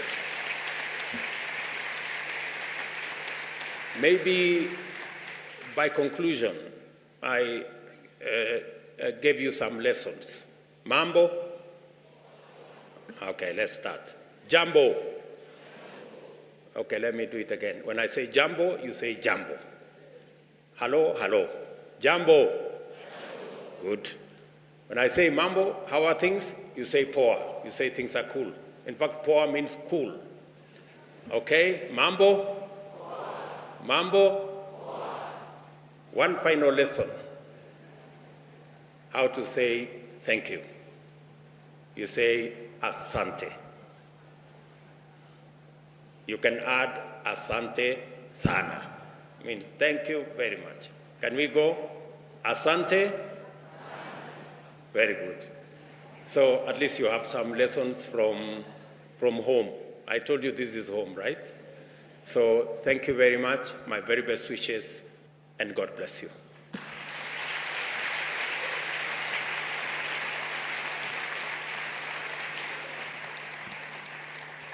Thank you very much. A bigger round of applause, please, as they take their seats. An important moment for Africa. A new Africa is here. Africa means business. One voice, collective action is what we've seen, a new paradigm. Congratulations to all the African leadership that have made the time to come, that have stood forward, that have spoken, that are driving this agenda. Asante sana. And we are all in it together. So, Your Excellency, a little bit of time for responses. We're going to hear from a few very short I will be standing by. We'll hear from a few stakeholders. And first and foremost, allow me to welcome Dr. James Mwangi, CEO of Equity Bank, who's going to speak on behalf of the private sector. Here is James. Let's give him a warm round of applause. Thank you.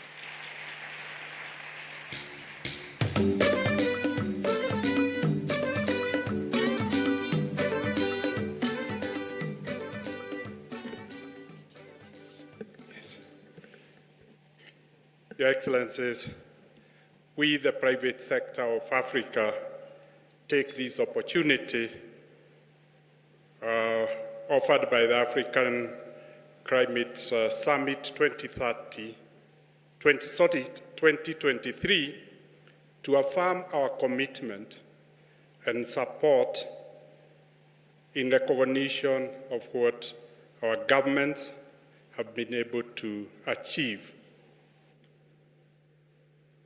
We feel, as the private sector, we have a role and a responsibility to work together with our governments to deliver on the commitments that the governments have made to the African people. The effort to address climate issues, we will start as a partner and deeply applaud the commitment of the African states to address climate action and to drive green growth and climate finance. We declare our support to the African Declaration and pledge our commitment in very specific areas, namely, on climate finance, we commit to establish mechanisms that scale up green investments from the private sector. On green investment, we commit to adopt green and circular business models, designing products that are environmentally friendly and ensure integration of sustainability throughout the value chains. On decarbonization, we commit to actively seek opportunities for nature-based solutions in decarbonization plans and our commitment to net zero, carbon markets, and just transition. On green transition minerals, we commit to invest in green mineral projects and their value chains to provide fair working conditions, ensure equitable wages, and safeguard the health and safety of employees and any informal sector participants. On food and agriculture, we commit to create critical infrastructure such as refrigeration facilities, warehouses to reduce post-production waste and support market and trade opportunities. Your Excellencies, we pledge our commitment to work together with our governments as the private sector. Thank you. Thank you very much for that, Dr. James Mwangi. Next, we're going to hear from a young lady from Sierra Leone. Her name is Philippa Cried Dole, and she speaks on behalf of the children of Africa. Let's give her a warm round of applause, please, as she comes up.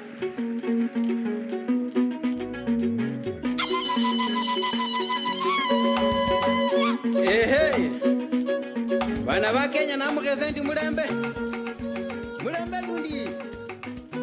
Waya mumbe kama rumwelezera ko bule ko banenda kama tunda. Good morning. I am Philippa Kraidol from Sierra Leone, and I'm standing in front of you on behalf of all African children. I'm so happy to stand in front of African leaders. For the past 2 days, His Excellencies, we have had deep discussions, and we all agree that climate change is a child rights crisis, even though we, the children, contribute the least. In Malawi and Mozambique, cyclones have damaged schools and hospitals. In Kenya, Somalia, and South Sudan, drought has caused girls to be sold into early marriage. In Nigeria and Sierra Leone, my country, loss of nature has caused our parents to lose their jobs. Across Africa, people fight for water and land, making families move, forcing children into child labor. We as children don't want adults to feel for us. We want to be included in finding solutions. My fellow children and I propose these solutions. Support children's projects like child-led organization on recycling and tree planting. Climate finance should support school feeding, not just food, but a balanced diet. We also need finance to keep girls in school, not in child marriage. Children are innovative. If you give us technology, we will give you the solutions for our water, agriculture, for our sanitation, and for child protection. And we need children in the climate discussion. We were not included in the planning of this summit. In the future, that has to change. President Ruto, African leaders, let us create an Africa fit for every child. And Santi with a thank you. My name is Philippa Kreidel from Sierra Leone. In addition, can you help me? My fellow children, please join me. On behalf of the children in Africa, we want to present our declaration statement to the President of Kenya. Thank you. Your Excellency Musa Faki, can I ask you also to come up to receive this, please? Thank you so much. And if I can ask the children, we know you have energy. You can move faster. Let's go. Thank you. Thank you. Excellent.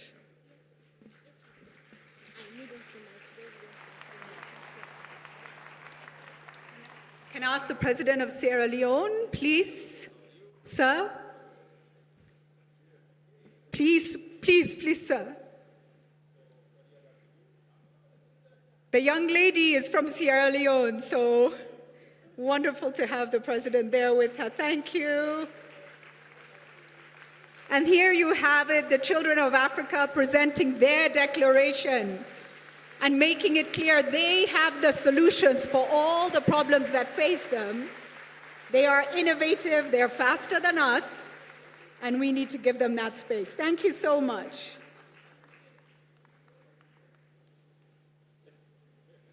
Excellent. And now, ladies and gentlemen, thank you. Ladies and gentlemen, let us now welcome the young people. And I want to ask Fatou Jeng from Gambia and Yared Abera from Ethiopia to come and speak on behalf of the youth of Africa. Let's give them a round of applause, please.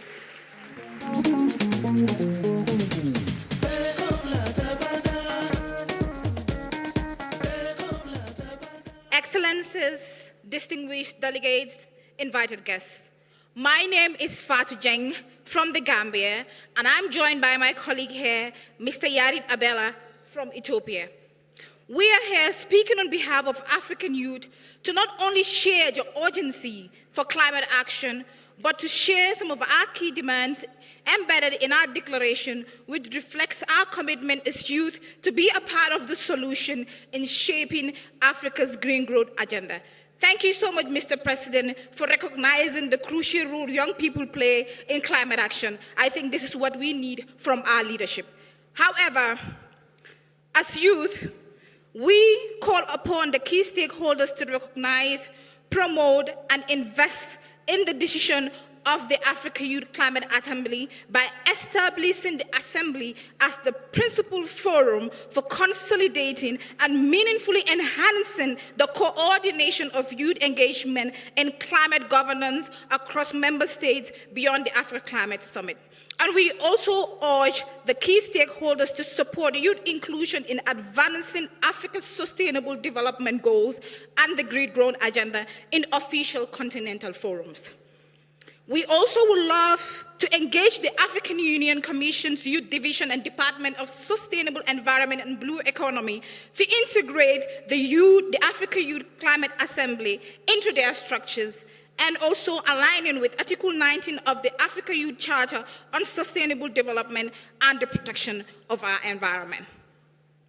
We also urge the creation of an intergenerational green investment fund to support young-led innovations, actions, and green jobs for African youth. We also request for the lobby of the established United Nations Youth Office to domicile in Africa in line with the structure of global climate institutions. We call for engagement and investment in young people in exploring agricultural potential of Africa. In conclusion, we would like to also seek from key stakeholders to invest in youth-led research, innovations for identifying local climate solutions. In conclusion, we believe that African youth have showcased their African-led solutions to the global challenge. Invest in us. Thank you so much. And before we just go, Your Excellency, with your permission, we would love to join our colleagues, the children as well, to call you on stage as well, and the AU chairperson, to also have our colleagues from the Africa Youth Climate Assembly team, Ms. Watuti, Mr. Brian Miner, and Alfonso, to join us in sharing the Africa Youth Climate Assembly Declaration. And I saw that my citizenship has been changed to Nigeria, so I am a dual citizen now, a Gambian and a Nigerian. This is the true treasure of Africa. It's her young people. Let's give them a warmer round of applause.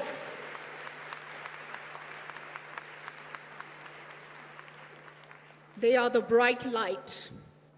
And here we have them handing over the Youth Declaration to His Excellency Moussa Faki and His Excellency President William Ruto. Thank you so much. Thank you. Next, ladies and gentlemen, allow me to call on the voices of the indigenous peoples. The Ogiek community live in Kenya's Mau and Mount Elgon forests, and some of you will know that these are critical water catchment areas. They are protectors of our forests. They are our forest keepers. A warm welcome to Judy Kipkenda from the Ogiek community. Thank you. Your Excellency, President of Kenya, Dr. William Samoei Ruto, distinguished excellencies from different countries, our governors, and all other guests. Good morning. My name is Judy Kipkenda from the Ogiek people of Kenya. We, the African indigenous peoples, gathered for the African Climate Summit Pre-Summit Forum from the 1st to 3rd of September 2023 here in Nairobi, Kenya. Hereby, we call on African states, governments, bilateral institutions, and other actors to create a focal point and liaison offices at the African Union headquarters of Africa for indigenous peoples. We call on them to ensure effective and meaningful participation of African indigenous peoples in all development agendas and high-level decision-making processes such as the African Climate Summit. We call for stop to further displacement or forceful evictions of indigenous peoples from their territories.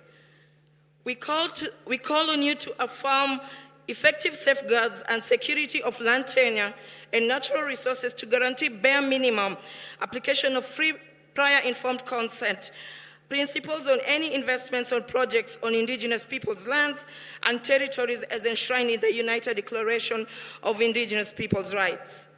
We call for the recognition and strengthening of traditional knowledge systems that promote adaptation and resilience through policy frameworks and programs. We call for partnerships that integrate traditional knowledge with conventional scientific knowledge systems and practices. We call that you ensure ease of mobility of Africa indigenous peoples scattered across nation states through policy interventions and mutually negotiated transhumance protocols to help promote climate resilience. We also call that you develop clear guidelines and policy frameworks to cushion indigenous peoples from potential exploitation of dishonest investors, especially on carbon trading. We call that you accelerate meaningful and impactful sustainable development projects and benefit sharing. Establish Indigenous Peoples Climate Resilience Fund to accelerate the realization of sustainable development goals and to mitigate against the impact of climate change on indigenous peoples, in particularly women, children, youth, and persons with disability. In conclusion, We reiterate that although we, the indigenous peoples, contribute the least to global emissions that lead to climate change, we suffer the most from its consequences. We are here with a solution and experiential lessons from Mama Africa. There can be nothing for us without us. Thank you so much. Mr. President, if you would like, I would like to present this to you.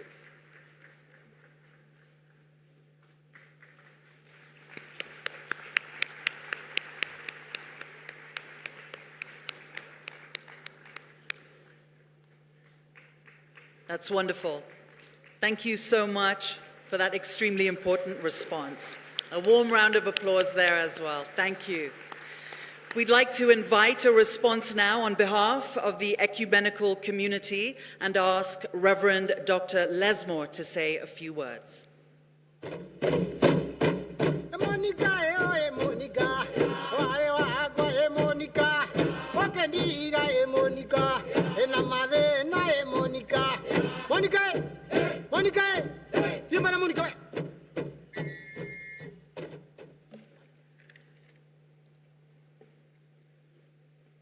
Your Excellencies, ladies and gentlemen, Africa indeed is a religious continent, and therefore nothing can be done without recognizing the influence of religion in whatever that we do as a people and as a continent.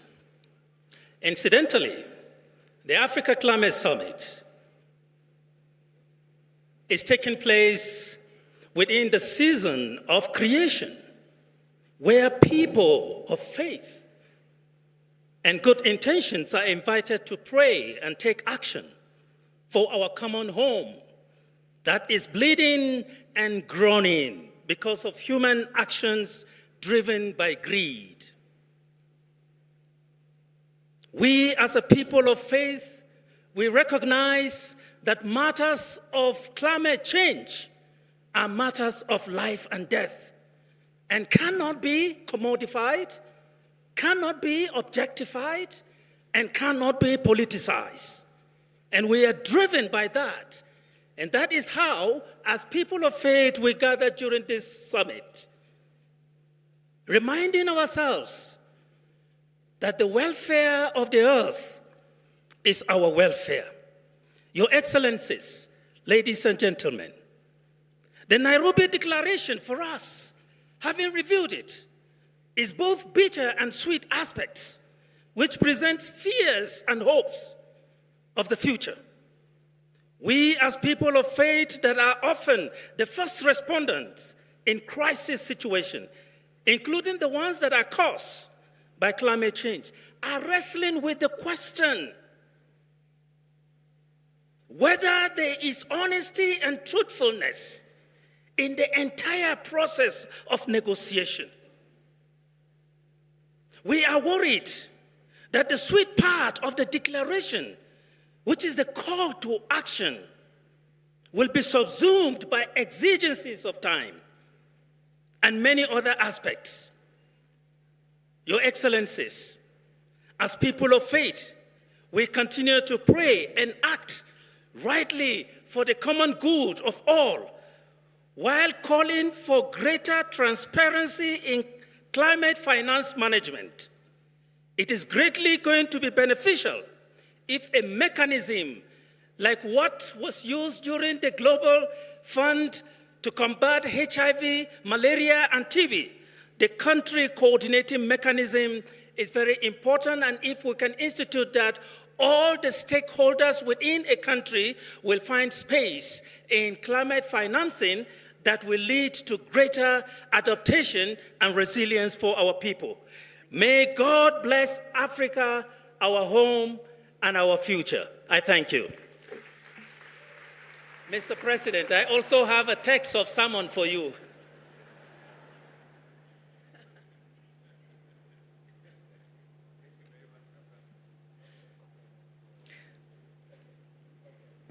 Some additional evening reading, Your Excellency. I'd like to invite a response now on behalf of civil society, Dr. Mifika Mwenda, with the Pan-African Climate Justice Alliance.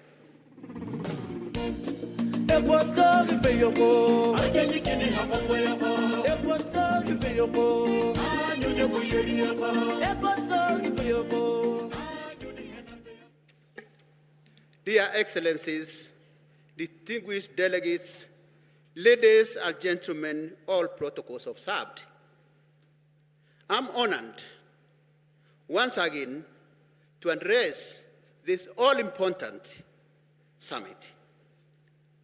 Each of us, when we came here, aimed for an outcome that would be transformative and reflective of the urgency of addressing the climate crisis based on latest science, the imperatives of climate justice, and for Africa, recognition of the continent as the special needs and the circumstances region.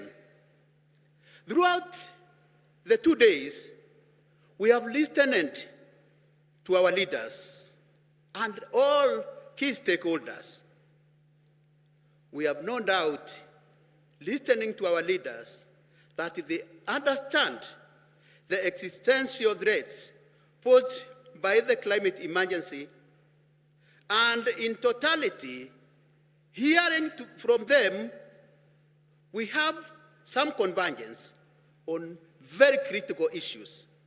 And one of it is enhanced contribution by those who have caused the climate crisis to honor their commitment by deeply cutting their emissions, because that is where the biggest problem is, and ceasing from transferring the burden of action to the victims of their actions in the name of forced solutions to climate change. And so, also, providing, which is very important, adequate, predictable, and easily accessible finance, particularly for adaptation and resilience building in Africa. At this critical moment, Excellencies, we urge you to prioritize the suffering of the people of Africa, regardless of this outcome. We implore to act with one vision and speak one voice at the upcoming COP28 in UAE, and really urge you to really reflect on what is happening to our people. I want to conclude by saying that time is of essence.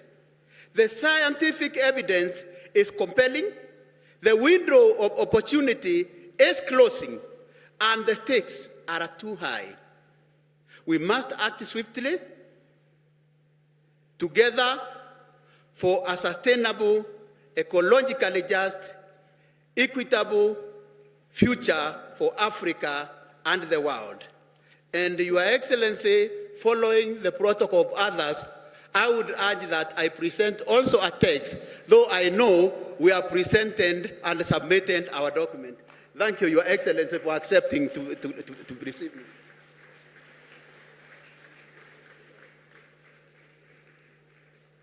Thank you very much.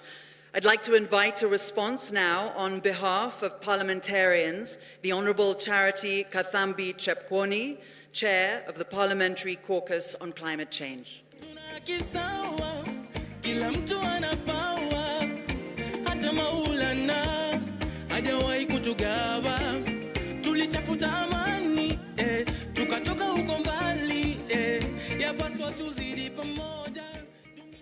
Your Excellency, the President of the Republic of Kenya, Your Excellencies, guests, ladies and gentlemen, allow me to introduce myself. I'm Charity Kathambi Chepkwony, Member of Parliament from Kenya, from part of Rift Valley. Your Excellency, as members of Parliament from Africa, this is our first comment. Climate change is real. We are now here to act. As parliamentarians from Pan-Africa Parliament, Africa Regional, Parliament, various national parliaments gathered at the parliamentary dialogue at the sidelines of the Africa Climate Summit that was on 31st to 1st September.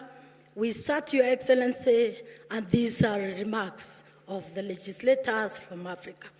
Number one, we urge the Africa leaders to prioritize climate change adaptation in their engagement in the global and regional processes and dialogue to address the climate crisis, particularly during the COP28.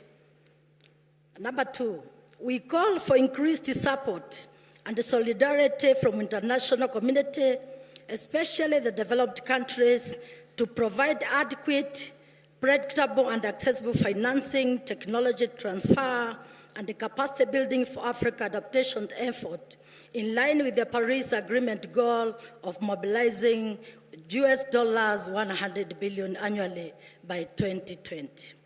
Our number three call, Your Excellencies, is prioritizing the rapid operationalization of the Santiago Network on loss and damage as means to catalyze technical assistance to developing countries that are vulnerable. And Your Excellency, our number four, we stress the need to more than triple adaptation finance for Africa, largely in form of grants, as current levels are insufficient to meet the estimated adaptation costs in developing countries in Africa. Number five, Your Excellency, we request for support to finalize the implementation of the global goal of adaptation under the Paris Agreement, which aims to enhance adaptive capacity, strengthen resilience, and reduce vulnerability to climate change in a measurable, reportable, and viable manner. And our number six, Your Excellency, as legislators from Africa, we appeal for enhanced cooperation and coordination among Africa countries and the region to share best practices, mobilizing climate funds to scale advance across border programs. And our number seven, as legislators from Africa, Your Excellency, we are committed as legislators to effectively execute our legislative roles, oversight, and the budgetary mandate to ensure that Africa has the right legal and the policy frameworks and the needed resources to aid climate change in response interventions in Africa.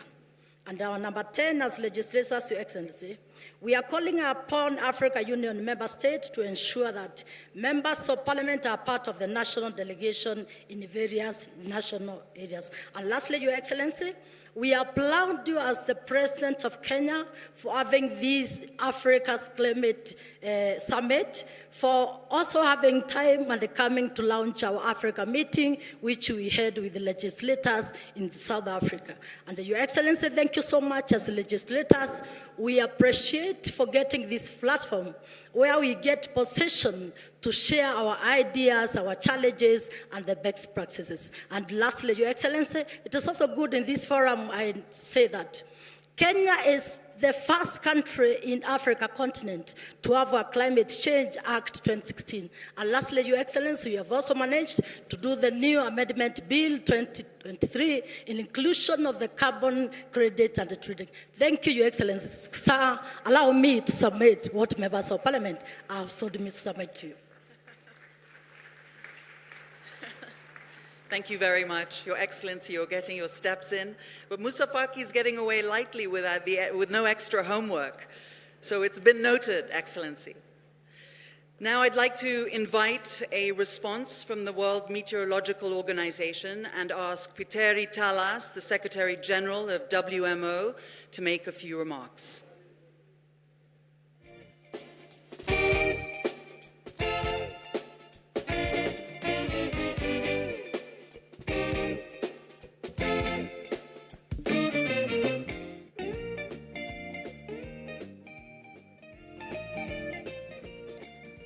Your Excellency, the following is the statement from the World Meteorological Organization, which is a special agency of the United Nations for authoritative voice of weather, climate, and water.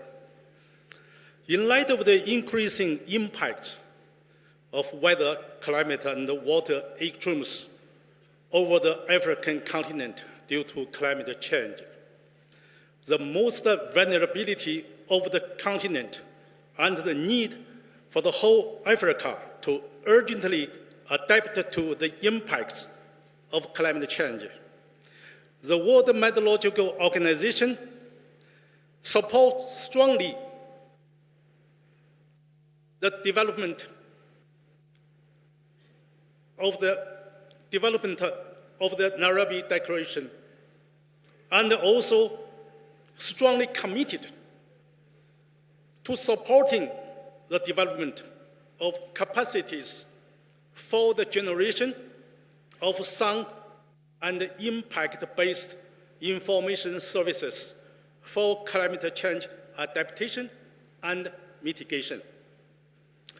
In particular, WMO, together with the relevant UN agencies through the UN Early Warning for All, which is commissioned by the UN Secretary General Mr. Guterres to cover all the nations with early warning services by 2027, in the next 5 years. In supporting the strengthening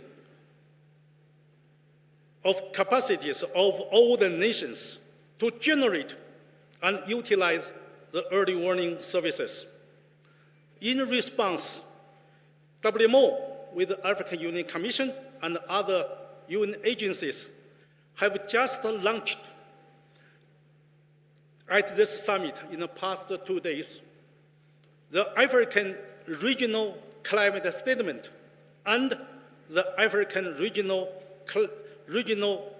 Early Warning for All Action Plan to enable information for supporting national, regional, sustainable social-economic development. African solution need a global support and also global contributions. Your Excellency, to garner the essential political support and provide strategic leadership for the early warning for all, WMO would like to confer the WMO Continental Champion role to His Excellency, the President William Ruto.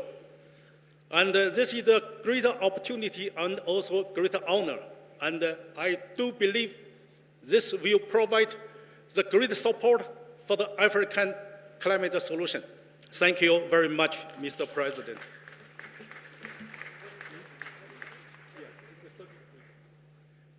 Your Excellency, the certificate from World Meteorological Organization. Thank you so much. Your Excellency Moussa Faki, please also come and receive the certificate for all your hard work as well. Thank you.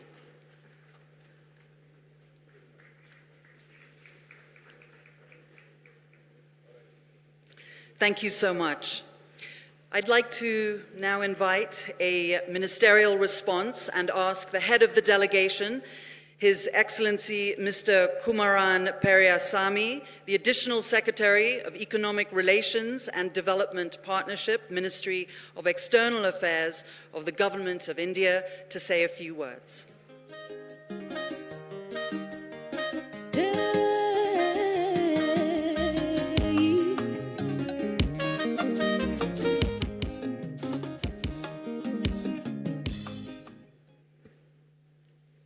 His Excellency Moussa Faki, Chairperson, African Union Commission, His Excellency Dr. William Ruto, President of Kenya, Excellencies, heads of state and heads of government, ministers, dignitaries from various international organizations, distinguished delegates, ladies and gentlemen.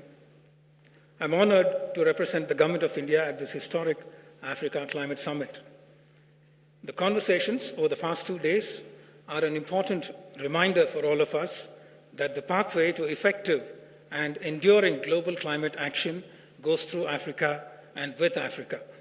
That developing countries, and particularly Africa, lie at the front line of our response to global warming, climate justice, climate adaptation and mitigation, food security, and biodiversity conservation. On behalf of the Government of India, I would like to congratulate President William Ruto for leading from the front for Africa on this vital issue, and applaud the Africa Climate Summit for underscoring the salience of Africa in addressing the climate conundrum ahead of COP28 in the UAE. I extend our congratulations to Kenya and to the African Union on the adoption of the Nairobi Declaration that crafts an agenda for AU ambition and action. India will work with the African Union on forging effective international climate action that works for developing countries and for the African continent. While developing countries have contributed little to the climate-related challenges that we face today, we remain disproportionately affected by climate-induced disasters. Ladies and gentlemen, as this summit closes, another summit hosted by India is about to begin in New Delhi on 9th September that will bring together the G20 countries. Climate change has been a key priority of India's G20 presidency, and it will find ample reflection at the summit. Ambitious outcomes adopted by the G20 towards climate action include the G20 high-level principles on lifestyles for sustainable development, the G20 high-level principles for a sustainable and resilient blue economy, the G20 high-level voluntary principles on hydrogen, G20 voluntary action plan on doubling the global rate of energy efficiency improvement by 2030. We look forward to unveiling more initiatives at the G20 summit in Delhi. Excellencies, it is India's belief that the Global South has to be a much larger and more vocal participant in finding solutions to intractable global issues. While most of us resoundingly endorse the urgent call for climate action, the ability of developing countries to take effective climate action is interlinked with the availability of means of implementation, such as climate finance, transfer of technology, and capacity building. The world needs to come together to make available accessible, adequate, and affordable climate finance to the developing countries, including Africa, for effective climate action and meeting their NDCs. Developing countries cannot deploy low-carbon climate technologies at scale unless a facilitative global technology transfer regime is in place. Recognizing this, India has undertaken a number of initiatives to fight against climate change. India counts on Africa as an invaluable partner and ally in these efforts and initiatives that can help harvest our intersecting opportunities and address our shared challenges. President Ruto welcomed us to a brave new future in his address here.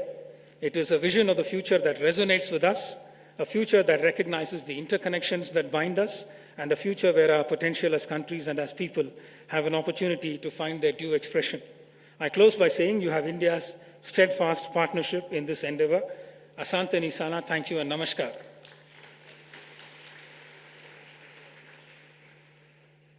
Thank you. Excellencies, distinguished guests, ladies and gentlemen, today, Africa speaks with one voice in telling the world, here we stand and change you must. Africa is the future of the world, and we are all so proud of the promises made and the progress in the Nairobi Declaration and the $23 billion in commitments. Congratulations once again to all our leaders, especially to our President, Mheshimiwa Rais, for your leadership and your commitment.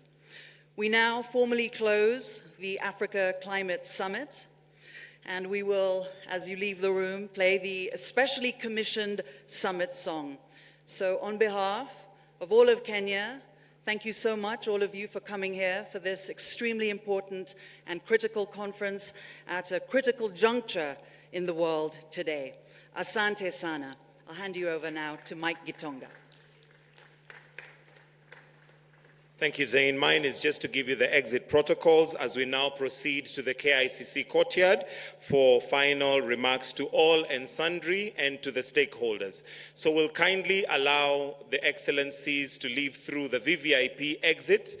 then the rest of us, I'll kindly request that we use the right as we all now proceed to the KICC courtyard. Let's kindly settle and allow our excellencies to leave first. Then we proceed for the final part of this in the KICC courtyard. Thank you very much, ladies and gentlemen, your excellencies, as we now proceed to the KICC courtyard. I'll also request that we have all those doors open to allow all of us to leave seamlessly from that end.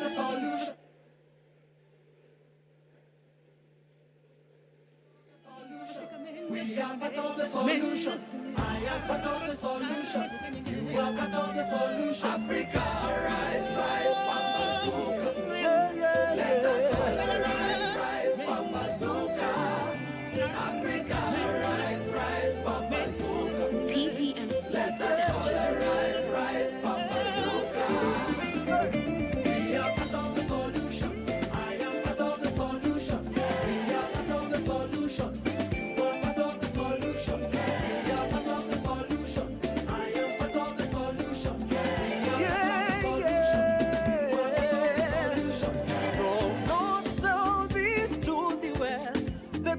Africa flows.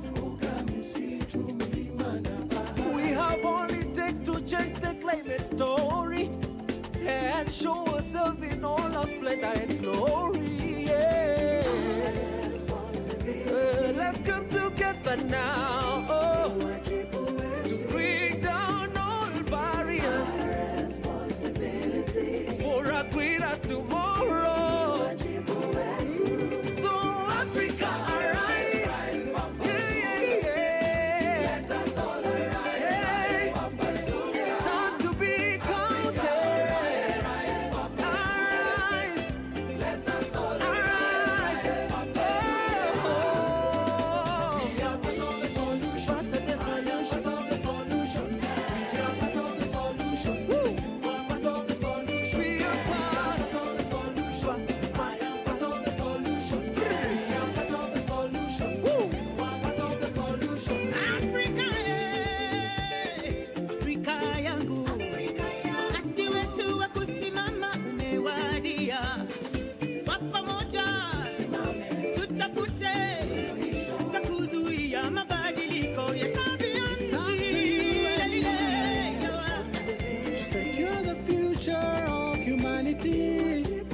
solutions made in Africa. To speak with one voice, to save the world. Africa, rise, rise, Pambazuka. Let us all rise, rise, Pambazuka. Africa, rise, rise, Pambazuka. Let us all rise, rise, Pambazuka. We are part of the solution. Solution.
We are part of the solution.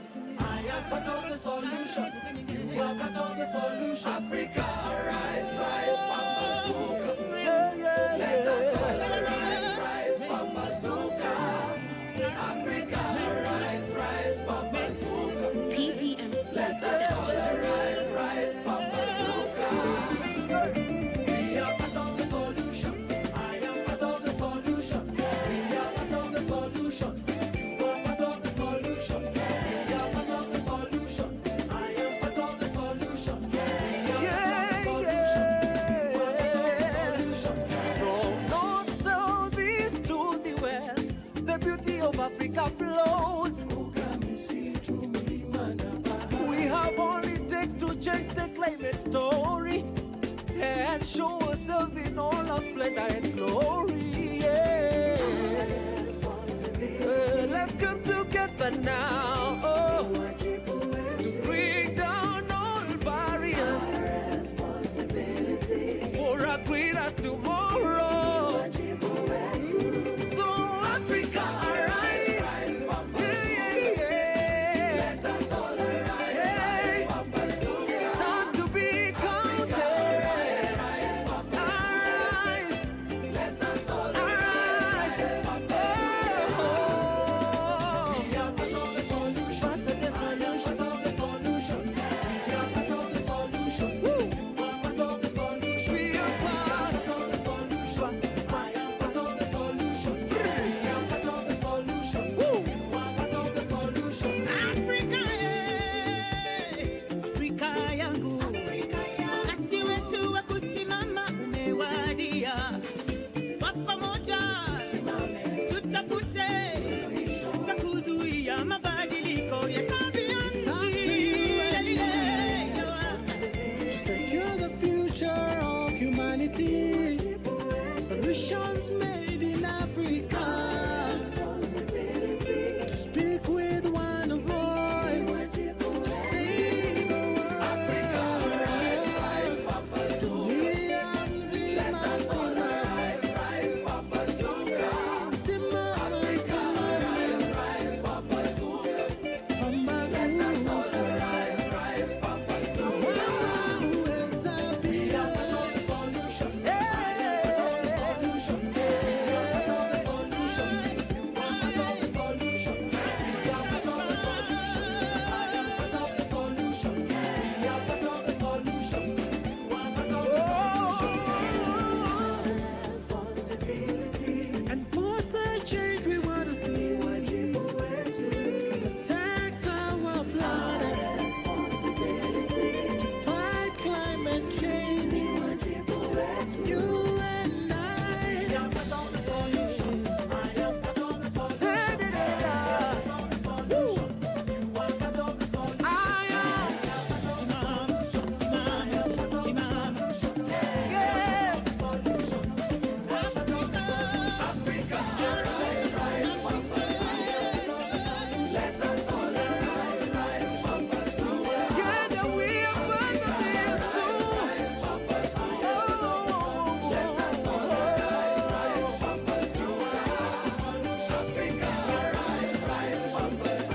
of state to the podium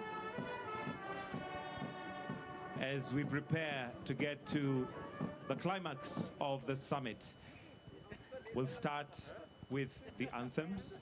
No, sorry, we'll do the anthems at the end. But for now, what we're going to do is that, Your Excellencies, we'll have the Africa Climate Summit theme song to start us off before we have remarks that are coming up. So as soon as we're ready, we can now cue the Africa Climate Summit theme song with a dance. Part of the solution. We are part of the solution. I am part of the solution. You are part of the solution. Africa, rise, rise, Pambazuka. Let us all rise, Pambazuka. Africa, rise, rise, Pambazuka. PPMC. Let us all rise, Pambazuka. Don't know this to the well. The beauty of Africa flows. We have all it takes to change the climate story and show ourselves in all our splendor and glory. Yeah. Let's come together now to bring down all barriers for a greater tomorrow. So Africa, rise, Papa. Let us all rise, Papa. It's time to be conquered. Papa. Let us all rise, Papa. We are part of the solution to this nation, part of the solution. We are part of the solution. You are part of the solution. We are part of the solution. I am part of the solution. We are part of the solution. You are part of the solution. Africa, Africa yangu, Africa yangu, tuwe kusimama mewadia, kwa pamoja tusimame, tutafute suluhisho za kuzuia mabadiliko ya tabianchi. To secure the future of humanity, solutions made in Africa. To speak with one voice, to save the world. Africa,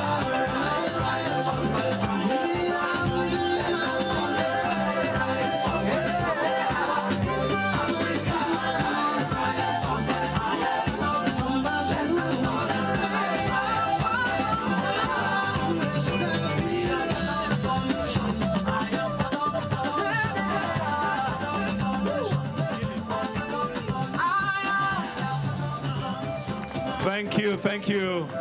Let's give them a round of applause.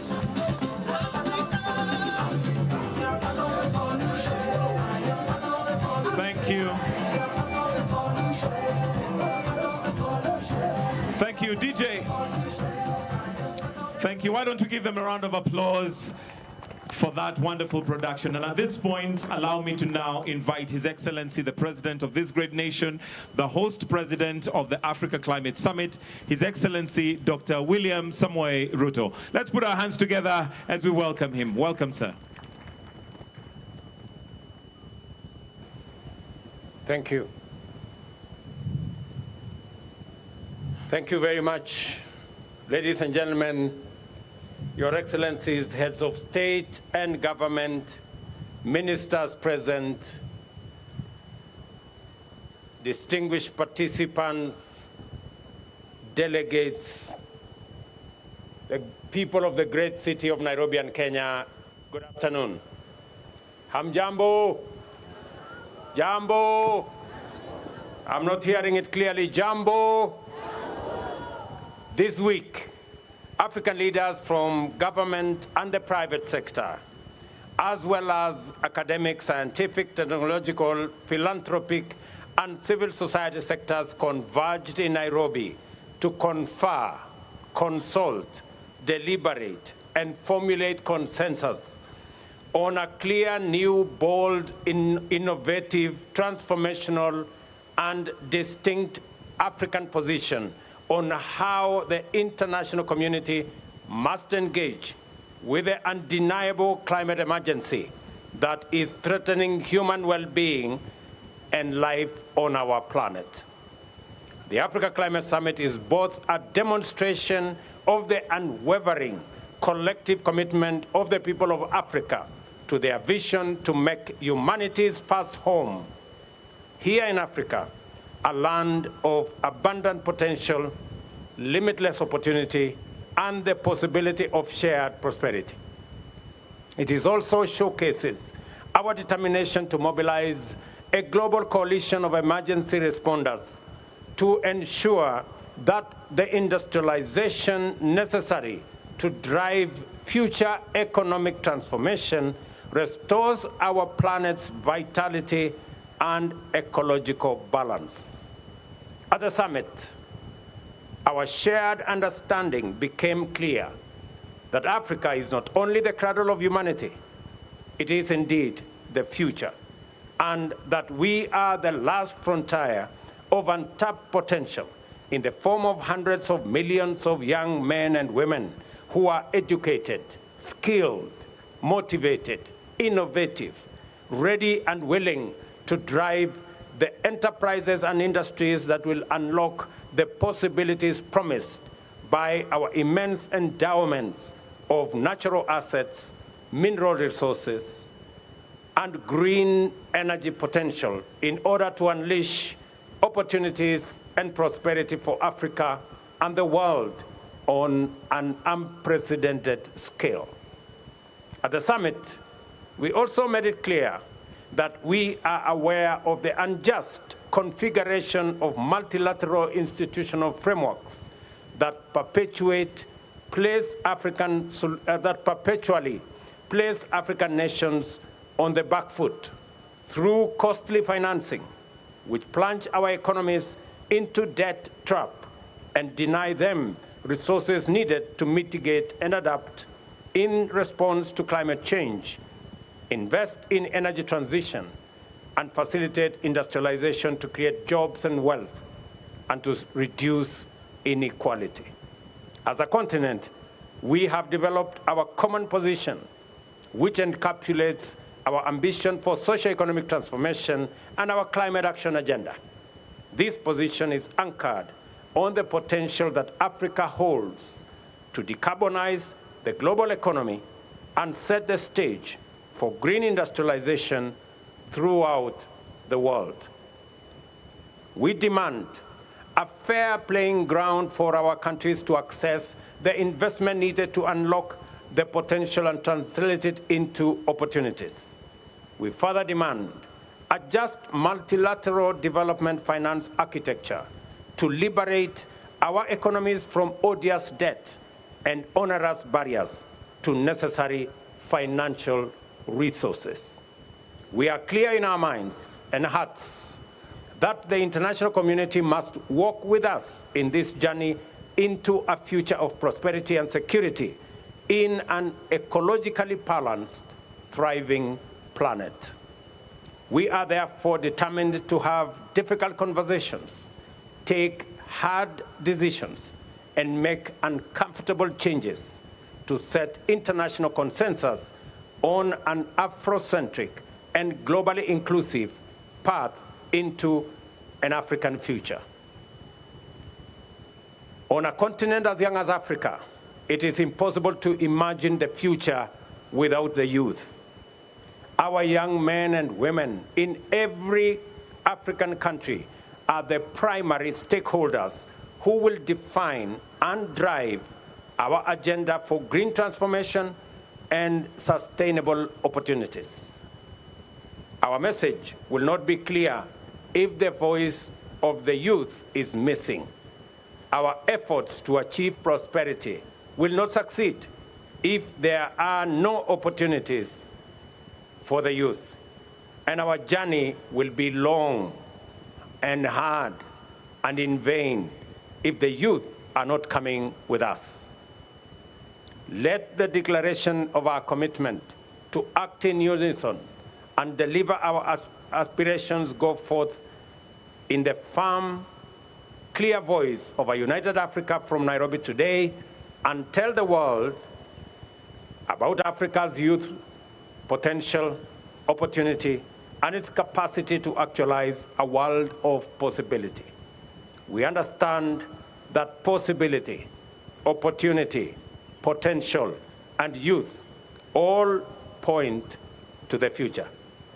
That is why Africa is the continent of the future, because we are a young continent, green and futuristic.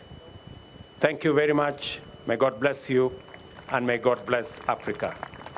Let me now take this opportunity, ladies and gentlemen, to introduce my colleagues, the men and women who patiently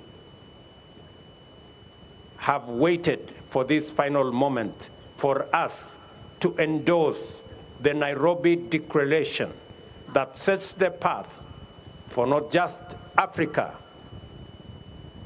to develop solutions for Africa's challenges, but to develop solutions for global problems.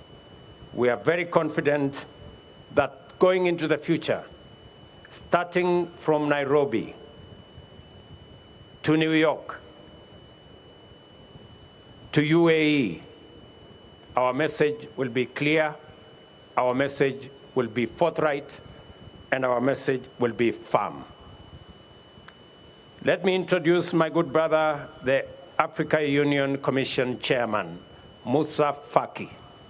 Pigeni makofi jameni. Let me also introduce my dear sister, right here, the President of Ethiopia, my dear sister, Saleh Walker-Zewde. She's here. Let me also introduce my brother, who just joined us last evening, the President of Chad, Idris Deby Itno. Thank you very much, my brother, and welcome to Nairobi. Let me also introduce my brother from Sierra Leone has just left. Let me introduce my elder brother, the President of Djibouti, the one and only Mzee Omar. Tupige makofi jameni. Thank you very much, Mzee, for standing in, being with us all the while. Your advice has been phenomenal.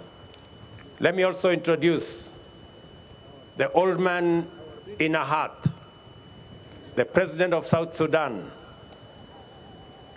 President Salva Kiir Mayardit.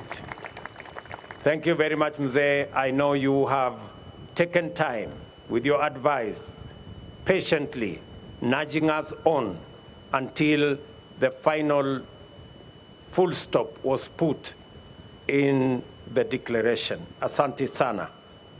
Let me also introduce in our midst a great revolutionary, a great leader who knows Nairobi, Naivasha, Nakuru, Eldoret, and Lamu, and all the other places. President Isaias Afwerki, the President of Eritrea. Welcome, Your Excellency. We don't take for granted that you're here to append your signature to this great declaration as we march forward in unity as the people of this continent. Let me also introduce my good brother Sama, the Prime Minister of DRC. Pigeni makofi jameni. Thank you very much, my friend. I know you were very keen as we discussed what to do with our natural carbon sinks, and your contribution in making sure that it is reflected appropriately in our declaration is greatly appreciated. Let me also thank my brother Nangolo, the Vice President of Namibia. Pigeni makofi. Thank you very much. And the Vice President, my dear sister, the Vice President of Angola. Pigeni makofi. Thank you very much. And of course, our sister Patricia Scotland, our Secretary General of the Commonwealth. Pigeni makofi. Thank you very much. And of course, the grandfather of Africa, Baba Olusegun Obasanjo. He was right here to make sure that we never try to do the wrong thing. Thank you very much, Mzee. And you have supervised us all the way. I tried to persuade him that we can do the rest alone, and he said no, just in case you make the wrong step last minute. So that's why he is here. Let me also recognize my brothers ministers who are here. All the ministers, thank you, and heads of delegation. I really want to appreciate our first ladies. They're right here. My good brother, the Deputy Prime Minister from Somalia, thank you very much for coming. And all the dignitaries, forgive me if I didn't mention your name directly. It in no way say your contribution was any less. We appreciate everybody who has been here. Thank you very much, Nairobi, for welcoming all our guests. Thank you very much, the people of Kenya, for welcoming all our guests. My very best wishes as we march on with the Nairobi Declaration into the next destination. Asanteni sana, God bless you, and God bless our great continent. Thank you very much.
Ladies and gentlemen, Excellencies, marks the end of the Africa Climate Summit 2023. Have yourselves a good afternoon. God bless. Take care of yourselves and each other.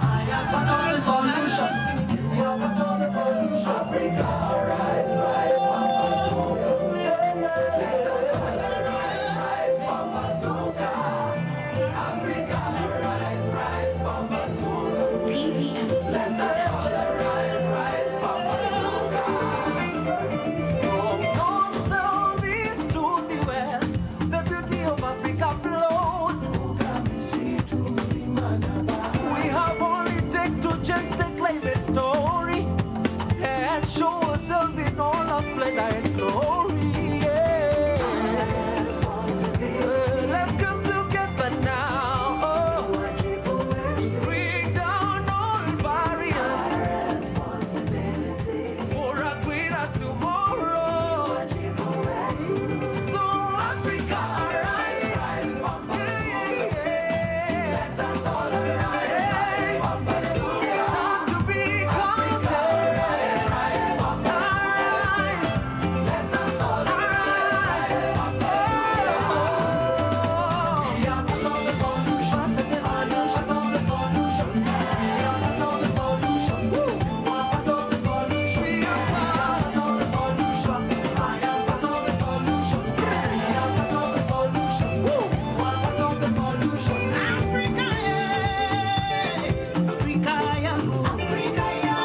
Humanity, solutions made in Africa. Speak with one voice, sing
the